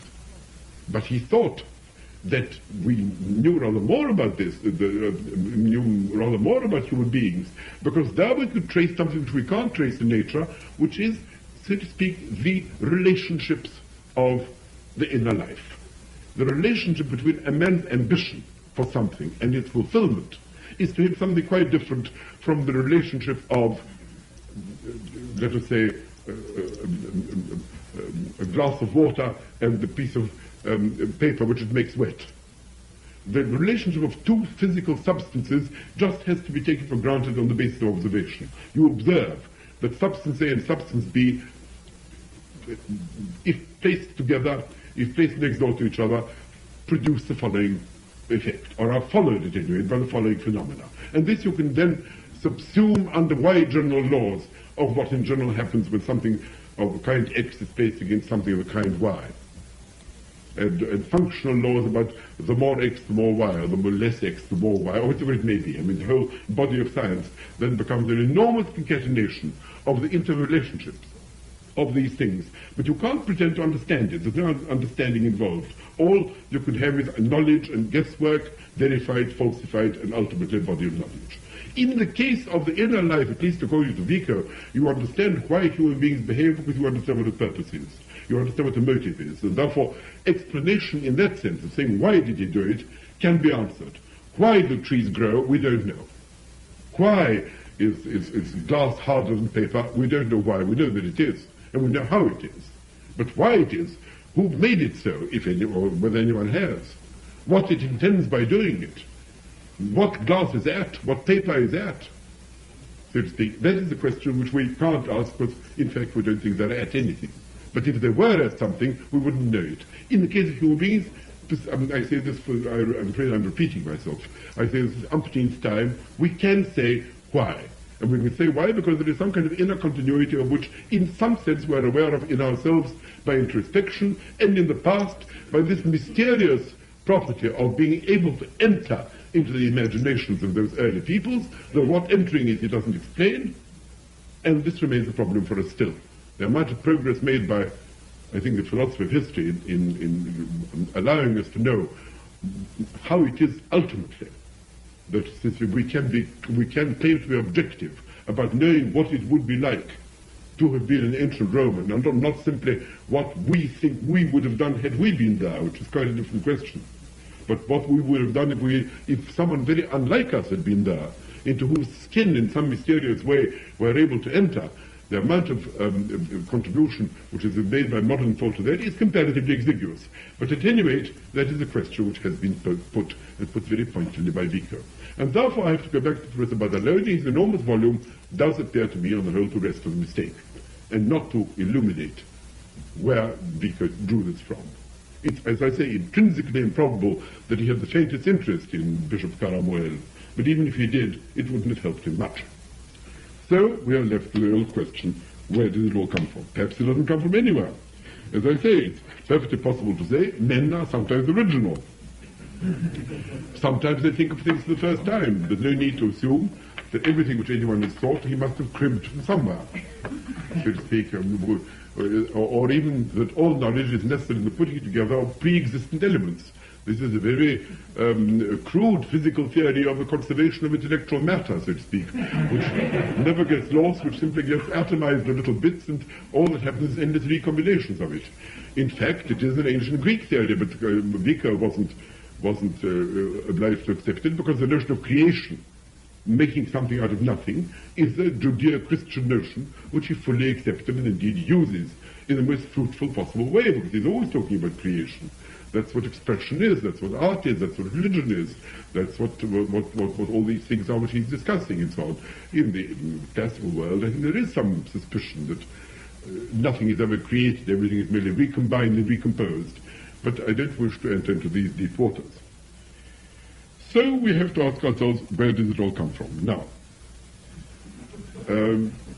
or perhaps it doesn't come from anywhere, but perhaps it does come from somewhere, all the same. I mean, we're obliged to ask the question, even if we don't give the answer. I mean, all I can say is, well, there are so many theories, perhaps it does no harm to offer another one. Now, let me say there is one thing which I wish to say, and that is, not only must one explain where some of it, anyway, it comes from, but also why this shouldn't have been said, or shouldn't have been said as loudly as it might have been said. I'm certainly not the first person to advance the hypothesis I'm about to advance. It comes from some admirable books which have been written about Renaissance legal scholarship by various authors, all of them, in fact, Americans, by Professor Kelly and Professor Huppert and Professor Pocock, who is in fact not American, but a professor at an American university, who are the secondary authorities upon whom I heavily lean. For I cannot for one single moment pretend that I am either a Renaissance scholar at all or a scholar of Renaissance law in particular. And therefore I have to lean on secondary authorities, but for these purposes they seem to me to be not wholly inadequate. Now, what happened, allow me to beg you to forget Vico for a moment. In the 15th century, everyone knows a phenomenon occurred normally known as the Italian Renaissance. I know that people say that it is an illusion, and that it really began in the 13th century or the 11th century, or didn't begin at all. And it was a very gradual period of accumulation, so to speak, which is it is a historical illusion to regard as having occurred towards the end of the 14th or beginning of the 15th century. However, leaving that aside, clearly something occurred in the 15th century which attracts attention.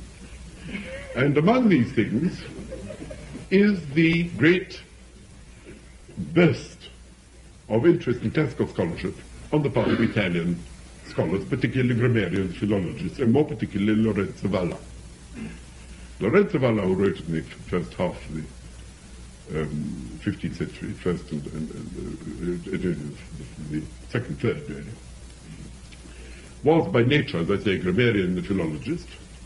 And what he wanted to do, and I think some of his contemporaries do, was to rescue the ancient classical texts from what they regarded as the patina of the ages, the perversions, the interpolations, the distortions, all these various terrible things that have been done to them in the Middle Ages in order to restore them to their pristine purity for various reasons, partly because they were literary scholars fascinated by masterpieces, which is a perfectly sufficient explanation for scholarship in any case. Partly because I think they were grammarians and philologians by nature and were interested in the vagaries of language and what had happened to the Latin language, in particular what happened to the Latin language in its relation to Italian.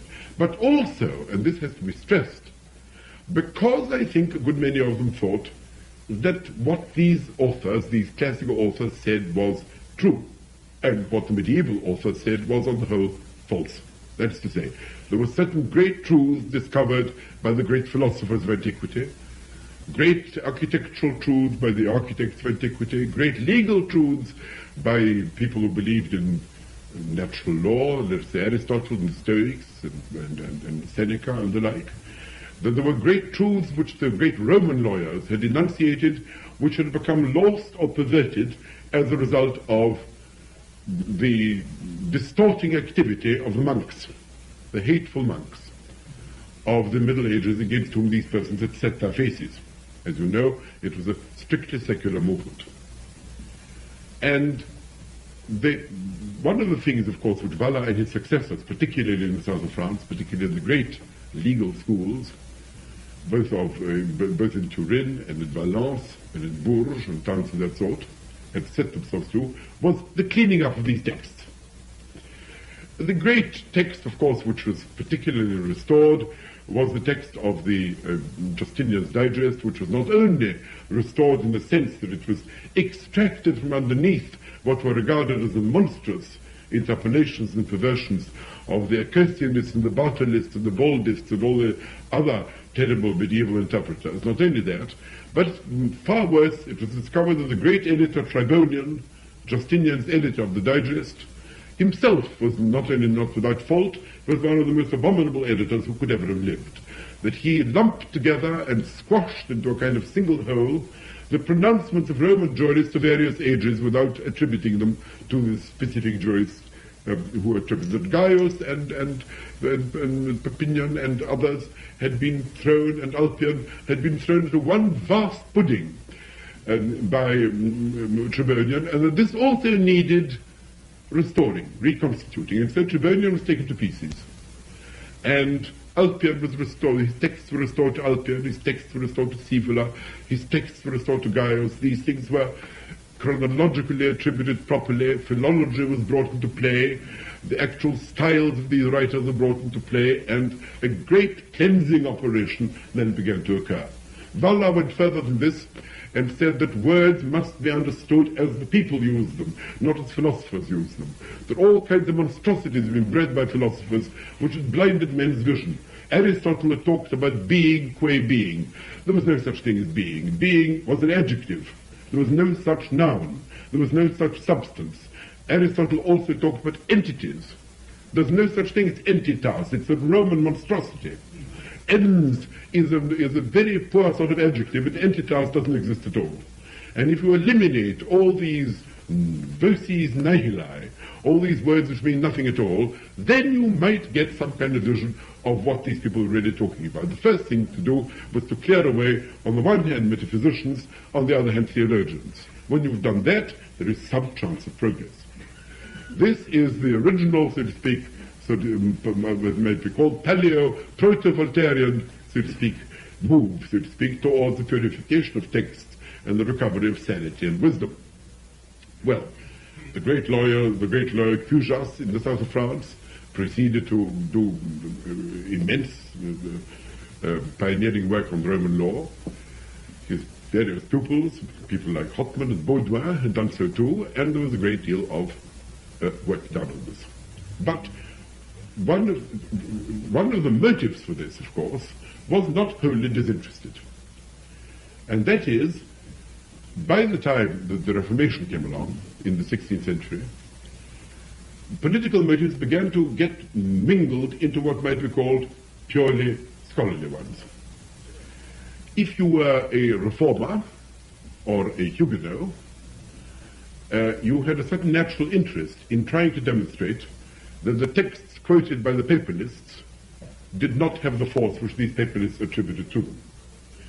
If you were defending the rights of a university or some province or a parlement or some local commune against the centralizing authority of the king, you had some desire to prove that the Roman texts which this king and his lawyers used, or the Roman texts which the Pope used, either did not have the power and the force and the authority which these men claimed for it. Therefore, there began to grow a movement which was particularly evident, so to speak, in Huguenot jurists, like, for example, Hotman or Baudouin during his Huguenot period, because he ultimately recanted and became a faithful Catholic again, where, so to speak, the contrast between what Roman law says and what we believe becomes fairly evident. In the great legal centers of Toulouse and Bourges and Valence and Turin, much work on these lines was done. But now, how was it done? It was done, first of all, the first problem arose, what did the Roman lawyers actually mean? Do they mean what these hirelings of the Pope say they mean? Do they mean what the people in Paris who are trying to defend royalist authority say they mean? In the first place, the very process of the faithful reconstruction of any form of human communication requires a certain correct understanding of meaning of what is said. That's what Valla meant by trying to get rid of the theologians and the metaphysicians. And this entails some knowledge of the character and the intentions of the people whose language is being studied. especially of the social structure within which these communications take place. I mean, if you were talking about manumission, you want to know what the position was of slaves and owners. If we talk about other forms of property law, let's say you only wish to know about the social structure within which this property occurs. You want to know about the milieu and the period and the conventions which govern both the words and the lives and the actual practices. Because it's only in terms of a particular society which particular phraseology, legal, moral, religious, literary, something to do with liturgies, as well as something to do with law, as well as something to do with custom and so on, has any meaning. The result is that these investigations compel the investigator to go beyond the specific object examined, beyond the legal formula, to the habits and the purposes of the people among whom these legal formulae occur, whom the laws govern. From liturgical phrases to religious rites, from beliefs about cosmology, from belief to beliefs about cosmology, to beliefs about the government, God's government on earth, to beliefs about geography, to beliefs about social and economic life and the like. And this, of course, may require the investigation of various origins, about the genesis and the evolution of this or that custom, this or that law. And this involves the investigator, who may have no such ideas in his head at all, but it involves him willy-nilly in a certain amount of social history, a certain amount, if you like, of historical anthropology or historical sociology, or whatever you wish to call it. Now, this need to reconstruct acts as a powerful stimulus not only to history, but to what might be called a historicist attitude, to looking for the answers to legal or theological or political questions in social growth, in the interplay of a variety of social factors in determining the meaning of this or that particular set of symbols, of this or that institution. As Vico said, men whose ends and way of life was of this rather than that kind came to be what it was thus and not otherwise. And this you have to trace. And the tracing of the thus but not otherwise is genetic. And this genetic tracing then involved these people in becoming willy-nilly reconstructors of the past by non-narrative methods, so to speak, and they became rivals, without knowing it, of the narrative historians whose findings were exposed to such fearful skepticism on the part of the Pyrrhonists, whom I talked about last time. Because it seemed much more solid. You now had coins, you had medals, you had papal bulls, you had reports of legal decrees and decisions, you had all sorts of realia, you had statues, you had bits of architecture, you had things written on stone, all kinds of things which appeared much more solid than the gossipy accounts of this or that courtier, this or that historian, this or that corrupt individual, swayed by, as I said last time, by anyhow alleged winds of bias this way or that way, either vain or corrupt or ignorant or stupid or malevolent or whatever it might be. Stones couldn't lie. Legal documents were likely to be much more secure. It was pointed out by Patrizia that even legal documents, even statues, coins, medals, all these excellent realia could be interpreted in all kinds of ways. They didn't actually tell their own story. But still, there was a feeling, and a quite natural feeling, that there was something more solid here. You really could, so to speak, it was very difficult to maintain that the medal didn't say what it said. It was very difficult to say that the thing didn't belong to the period to which it quite plainly did belong, and so on. And so a solider basis was automatically created for the reconstruction of the past simply from the desire on the part of various jurists to know what various words meant, either for the purpose of pure scholarship or for purposes of political propaganda or political action, in order to prove to the king that he was wrong, or to prove that the papal interpreters were in fact perverting the facts. That's one thing. Now, another thing, of course, which happened was something rather different, which is that these same Huguenots and these same reformers began to lean upon their own specific geographical past as against that of Rome. There always had been a tendency to say, we are not Romans. We in France, we are Franks. That's why we're called that. It's true, there was a doctrine that we were only called Franks because there was a man called Francia who emerged from Troy. But this doctrine had already become discredited by the 16th century, although a man who actually denied that there was a man called Francia and said that the French had in fact come from France, i.e. from Franconia, was in fact put in jail for it in 1715, but that's another story. That's another story. What happened in the 18th century politics is a very, very peculiar story in that respect, and I don't let us delay ourselves over this now. By the 16th century, a somewhat more enlightened attitude prevailed. Well, that being so, the notion of consuetudines, the notion that there were certain customs of, let us say, the Franks, who arrived in France during the Dark Ages, or certain Gallo-Roman customs, which are quite different from customs of Rome itself, that the notion that there were certain local customs, which perhaps ought to take precedence over the great centralized body of Roman law, began to rear its hideous head. And this is what was then began to be opposed to the centralizing force of Roman law, whether used by the Pope, or used by the King, or used by the King against the Pope, by the Pope against the King, or by either against local institutions, such as I say, parliaments or local authority of various kinds, or communes, or whoever it or feudal, or various feudal lords and feudal persons, and persons claiming feudal rights of various sorts. And that is when you get the tendency to say, it's all very well about Rome, but what is Rome to us? Now, this begins really quite early in the 16th century. For example, there is a kind of revolt against Rome. In England, this didn't occur with any degree of strength, because the Roman law has never been accepted in England, and therefore the idea of immemorial custom, the idea of common law, the idea of customary law, as expounded by people in the 17th century, by Coke, by Matthew Hale, and so on, was received as far more grateful, far less contentious ground, so to speak, because there wasn't the terrible, so to speak, front of Roman law, there wasn't the great force of Roman law to be confuted. But in countries where Roman law really had made a certain impression, where it was officially accepted, it was a fairly revolutionary doctrine. And so we are told that people like Hotman and Baudouin, the great French jurists, people like Sparre in Sweden and Di Gregorio in Sicily and Frank in the Low Countries were in considerable physical danger as a result of the new doctrine which they enunciated, which roughly came to saying there is such a thing as immemorial law here. This law is customary law, it's traditional law, it's something which suits us.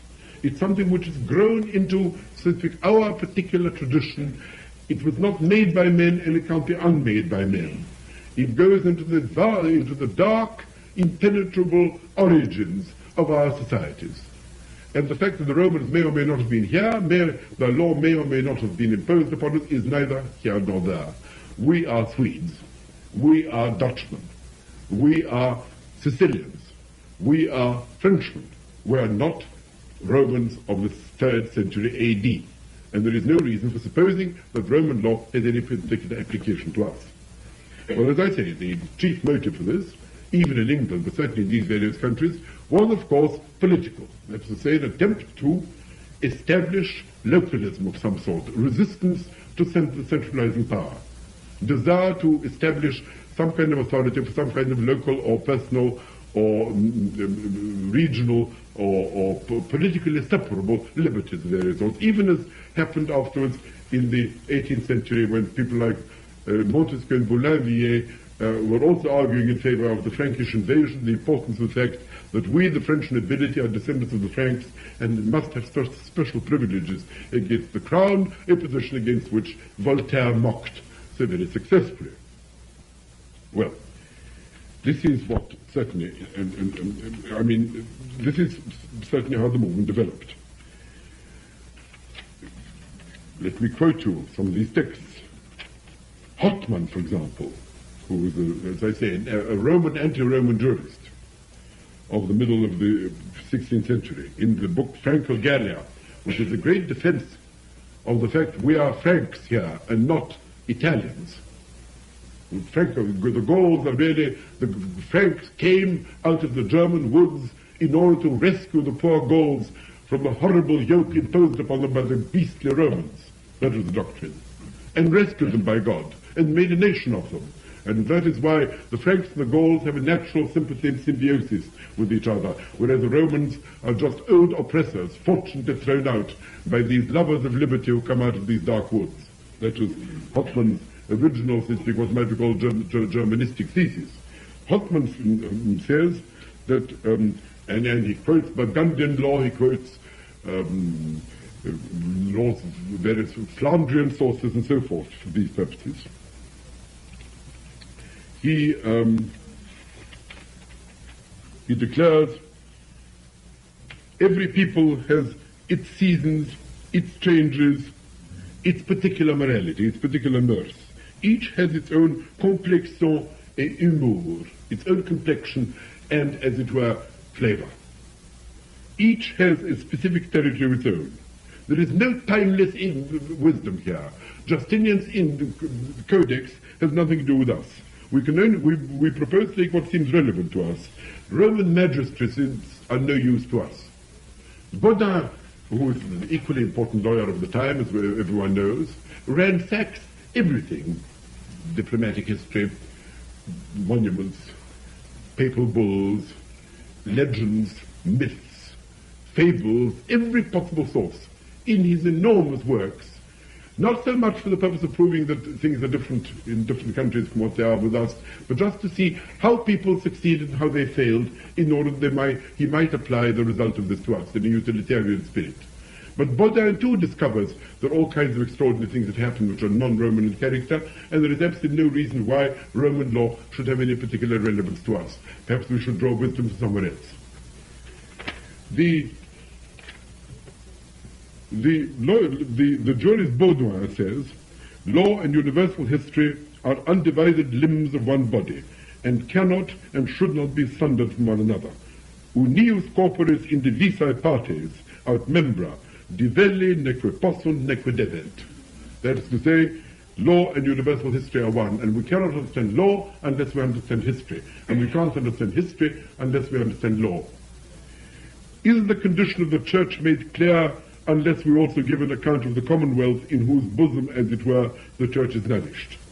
Is the body of the Commonwealth well enough described if one doesn't know the Church, which is its spirit, and as it were, wrapped in it?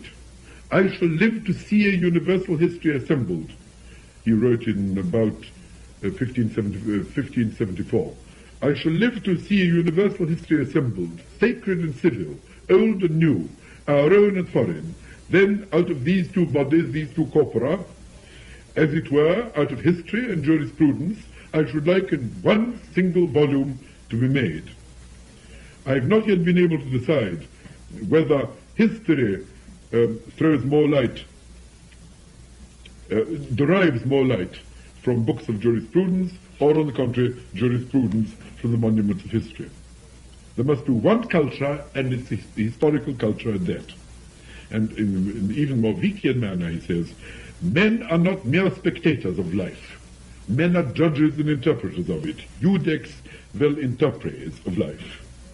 And res humanae, which a man can interpret and which a man can judge, are therefore quite different from res naturales. The observer is one thing, the performer is another. And if we are going to judge what is best done in our circumstances, we must look upon our past history, we must look upon our past laws, not simply as facts, but as human lives lived in certain conditions, responses to certain kinds of needs, and criticize them in terms of how far these responses were successful, and then mold our lives in accordingly. And this is straight piece of genetic historicism. This is, so far as the lawyers are concerned, this is Hoffmann, this is Baudouin, and this is Bodin too. Bodin is sometimes regarded as a real anticipator of Vico because he thinks that myths and fables give on information about past customs, and so he does. And he also talks about vestigia linguae, about traces of old languages, but he's not Vico. For him, all he does is to trace a modern idiom to some ancient idiom, and points out that, let us say, the word urbs comes from the word orbs or orbis because of the curved walls of the city, or the word hostis, which means originally meant guest, and then meant stranger, and then meant enemy. all of which may be true, but he doesn't then trouble to trace, as it were, the actual evolution of how this concept actually grew or altered under the pressure of particular forms of life. And this is, of course, what Vico does. I mean, Vico genuinely goes to the subject of what is the difference between a poetry-producing culture and a prose-producing culture. Between a culture, for example, where you have severe poetry and oligarchy, as opposed to a culture where you have laws, prose, arguments, philosophers, democracy, and destruction, which is, in fact, his great anti-democratic sermon. That is not to be found anywhere in the 16th century. These are lawyers. Historians in the 16th century did equally well, except that it's very, perhaps less likely that there are sources of Vico. Monsieur, for example, Louis Leroy, in De la vicissitude aux variétés de choses en l'univers in 1575, says there are many cultures. There's Egyptian culture, and Assyrian culture, and Persian culture, and Greek, and Roman civilité, he talks about. He talks about civilité, he talks about mœurs. He doesn't, of course, call it culture. And he says that all these gifts go together. For example, where philosophy is good as a rule, he thinks mathematics must be rather good. Medicine goes with music, poetry goes with painting, architecture goes with sculpture, warfare goes with other things, eloquence, let us say. When do these things happen? They happen, as you might suppose, when intelligent men are favored, when intellectuals are put into powerful and important positions. Well, you may question his hypothesis, but at any rate, his explanation of why it happens is less important than that he supposes that there are all these cultures. And he talks about the Arabs, he talks about Turks, Mongols, Indians, Russians, Abyssinians, Spaniards, Lithuanians, Poles, Hungarians, absolutely everybody. But he's still, of course, looking for nuggets of what might be called the kind of civilization we approve of in 1575 now. He's still not completely free of the idea that there is one human culture and you look for traces of it here, there, and everywhere. He doesn't think these are, in a sense, independent growths to be seen as such, but he gets very near it. And he does say every nation has its own particular singularities, its own particular forms of life, its own particular graces, he says.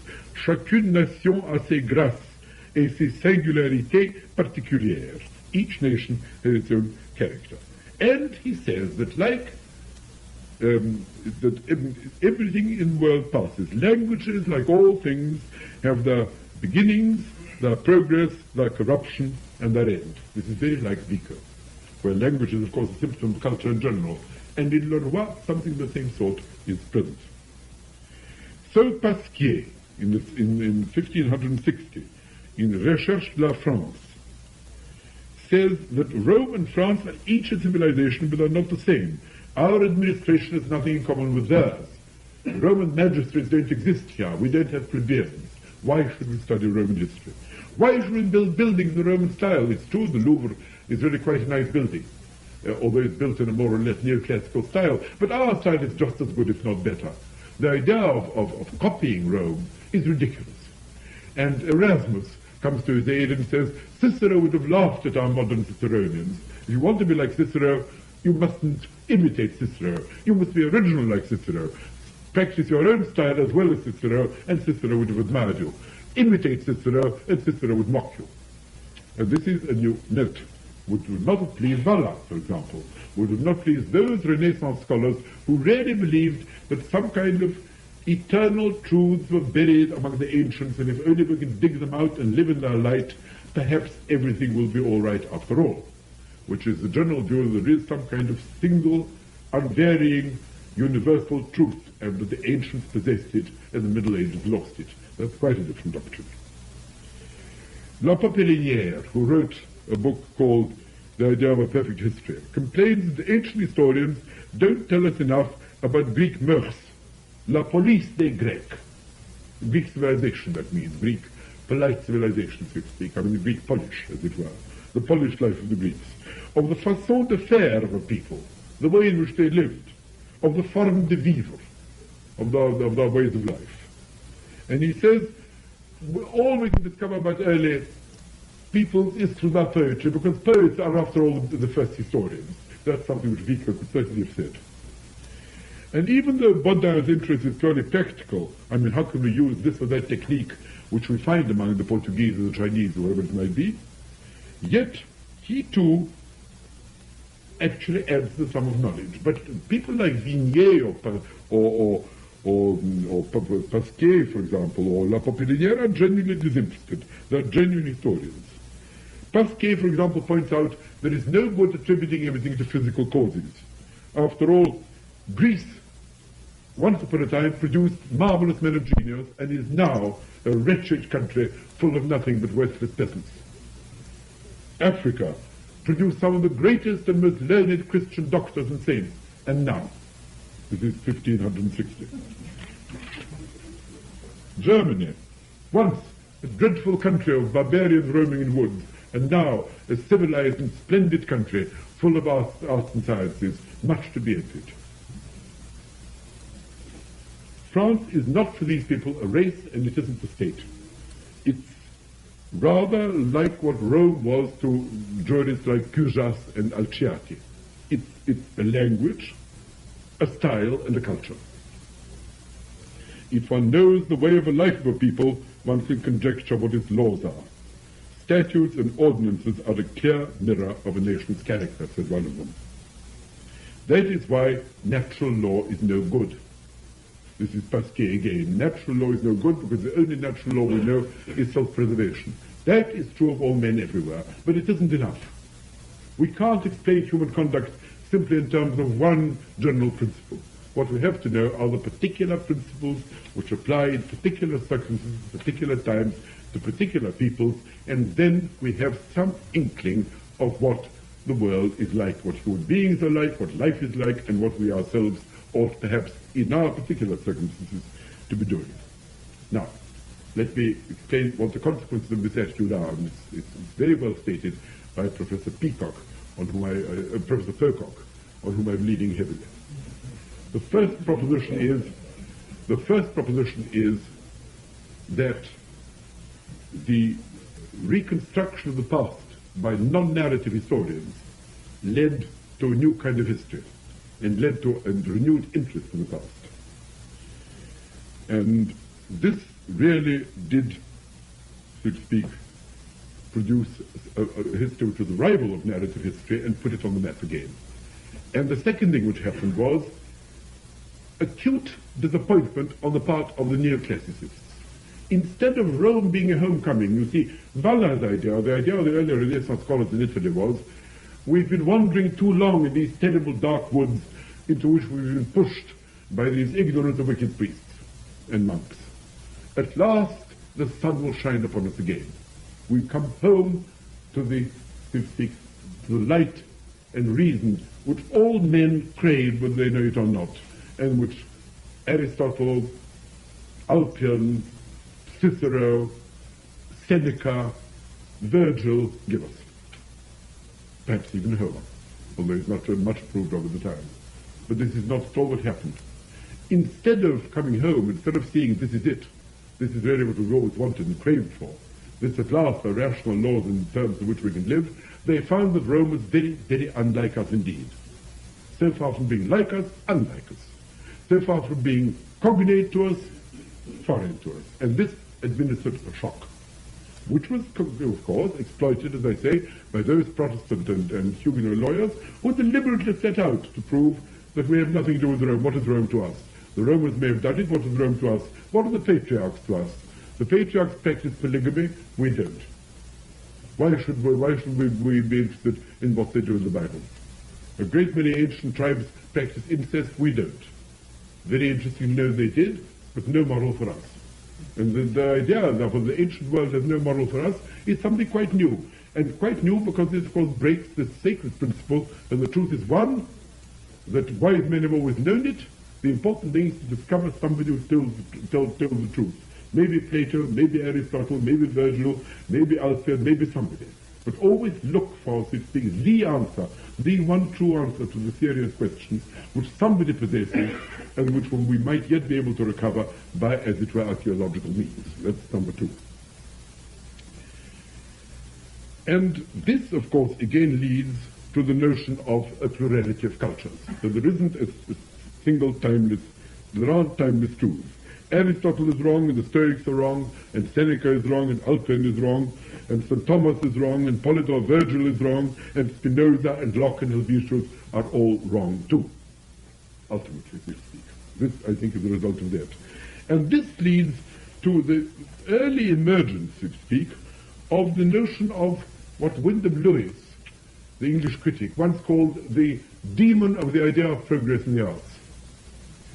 That is to say, the notion that the arts progress in some sort of way, that because things are later, they must either be worse or better, but you can always say which, than something earlier. And then you can ask yourself, is Virgil an improvement or not an improvement on Sophocles? Is Shakespeare an improvement or not an improvement on Dante? Is Joyce an improvement or not an improvement on Dickens? And from the fact that these questions are in some sense idiotic, and that it can be seen to be such, particularly in the history of painting, in which you cannot ask the question whether Manet or Picasso are or are not improvements on Correggio or Raphael or something of the sort. In what sense are they improvements, in what sense are they, so to speak, diminutions of them or retrogression from them? If you can't ask that, surely this applies to the humanities in general. That within a culture, you can speak of growth, you can speak of progress, you can speak of new techniques, you can speak of certain problems being solved less or more successfully. But as between, perhaps rather vaguely demarcated, but nevertheless cultures, it's very difficult to talk like this. You can talk of influences. But since the questions are different, the answers to one set of questions are not strictly relevant to answers to another lot of questions, although you can show how the answers to the first lot of questions in fact generated the second lot of questions. And that's what history consists of, at least cultural history. And this, I think, did begin, in this sense, as a result of the political collusion. Now, it seems to me, come back to Vico, that it is intrinsically unlikely that Vico wouldn't have known anything about this at all. He was, after all, brought up as a Roman lawyer. People look for anticipators in philosophy, but he wasn't a philosopher. How much Aristotle he read, I don't know, but it's not very, very much. Perhaps more Plato. He was brought up as a Roman lawyer, and an antiquarian Roman lawyer at that. And virtually all his examples come from Roman law. The big row of the 16th century between the Romanists and the anti-Romanists was a notorious affair. And the thought that Vico shouldn't have known about it seems highly improbable. And yet one can't prove that he actually did. Of course he mentions all these great names. He mentions the name of Bodino, of Baudin, whose political views he tries to argue against in a chapter of the New Science. He talks about Ottomano. He talks about Salmasio. He doesn't in fact talk, he talks about the Antitriboniano by Ottomano. The Antitribonian by Hoffman, which he talks about, but not in this connection. He knew the work, he knew the names, and of course he knew the works, because they were familiar to any student of Roman law, particularly historical student of Roman law. And yet, and therefore one can't prove, so to speak, that this is what he has in mind. The proposition, however, that he didn't have it in mind does seem to me somewhat improbable. Since the closeness of the doctrine, that there are different nations, different cultures, that we must understand history to understand law, and law to understand history, that they all emanate from some kind of common mœurs, that there is a façon de vivre, that there are formes de vivre, and so on. These things seem to be, of course, very embryonic forms, what Vico afterwards stated. Very embryonic indeed. What Vico did was profoundly and boldly original. What he made of it is something quite different to what any of these lawyers would have dreamt of doing. I mean, in no way is the originality or greatness derogated from the fact that these lawyers lived or wrote or did what they did. Nevertheless, there doesn't appear to be at least a high probability of a link. And now you may ask, if so, why didn't someone say so? Well, why didn't Vico say so? Well, there are many reasons, none of them convincing. First of all, one is sometimes not very apt to admit one's sources, except by attacking them. He does talk about, of course, all these people are heretics.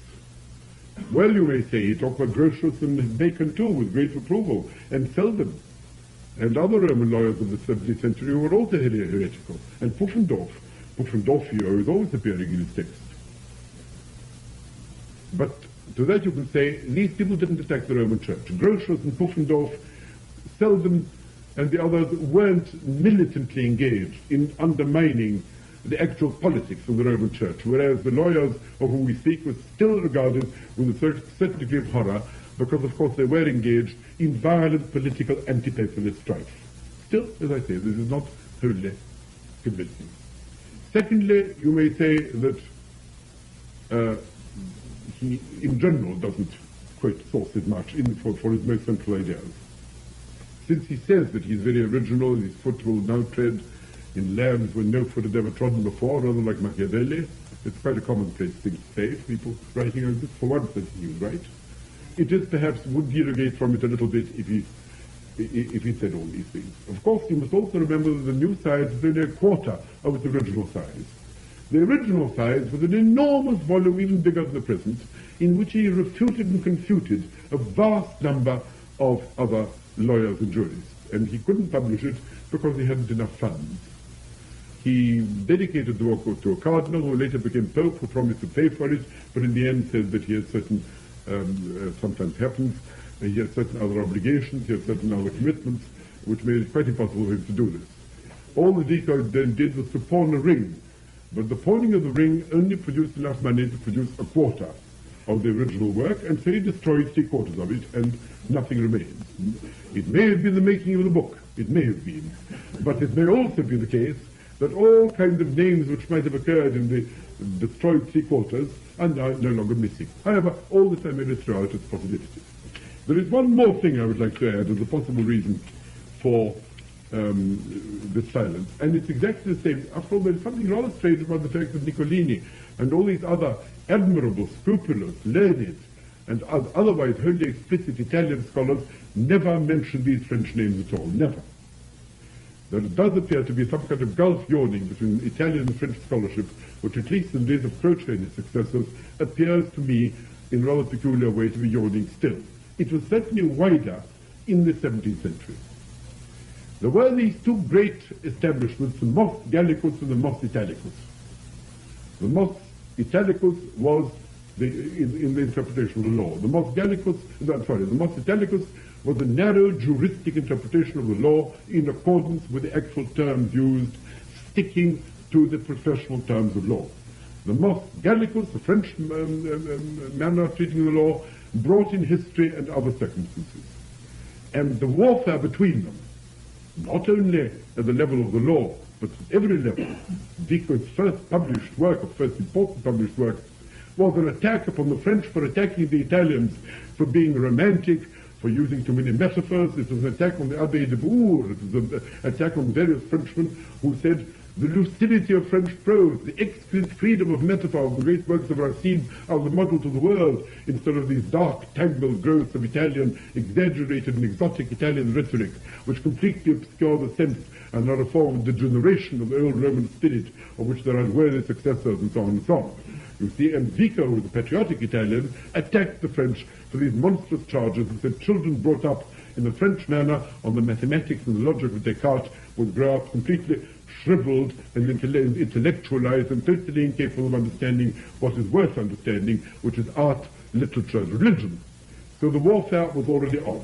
But it was nothing to the great wars between the lawyers, between the supporters of the Mos Gallicus and the Mos Italicus. Let me read you a fairly typical passage from one of the French lawyers, quoted by I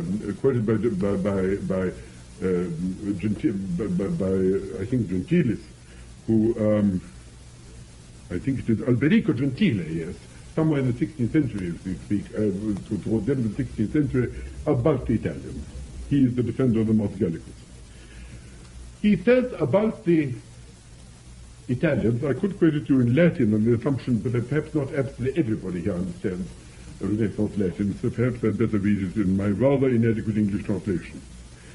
The Italians, according to the French, that's the Italian legal interpreters, the upholders of the Mos Italicus, are peasants, noxious creatures, sophists, fools, and barbarians, cannibals, strangers to all humanities, slaves, cheapjacks, given to pettifogging quarrels, toadies, lepers, diseases of the intellect, disgusting sewers, perverters, murderers of scholars, shouters, jugglers, yokels, men not quite right in the head, lunatics, wretches, people who don't understand their own words, chatterboxes, idiots, crooks, climbers, misers, and men who don't understand, men whose words cannot be understood by any sane human being. Very well. If this is the attitude of French jurists towards Italian jurists, you must assume that there was a good deal of dissension among them. And insofar as a good deal of anti-Gallic feeling, Gallophobe feeling must have accumulated in Vico's breast, who was after all inheritor of these excellent men of the Mos Italicus, to whom he felt absolutely devoted, in whose midst he grew up, to whom he was loyal, who brought him up from being a poor boy in a squalid bookshop in the back street of Naples. If you conceive that Vico's loyalty is laid to these people, it is perhaps not altogether surprising that the one set of persons to whom he proposed to owe no obligation were these odious French scholars, who took a very low view of the Italians, and therefore to whom no kind of generous consideration was given. That is the only explanation I can offer you. Some kind of odium academicum, which is not to be discounted too far. Odium academicum, as it broke out not only in the 17th century, of which I'm speaking, the early 18th century rather, of which I'm speaking, but which, so far as the interpreters of Vico are concerned, in some peculiar way still persists. If you look at Croce's great masterpiece on Vico, there is not a word about any possible French anticipator, not a word about any lawyer, any jurist, any expert on Roman law whom Vico could conceivably have heard of, and this in itself is a little strange. At this point I propose to stop and say only this: I don't propose to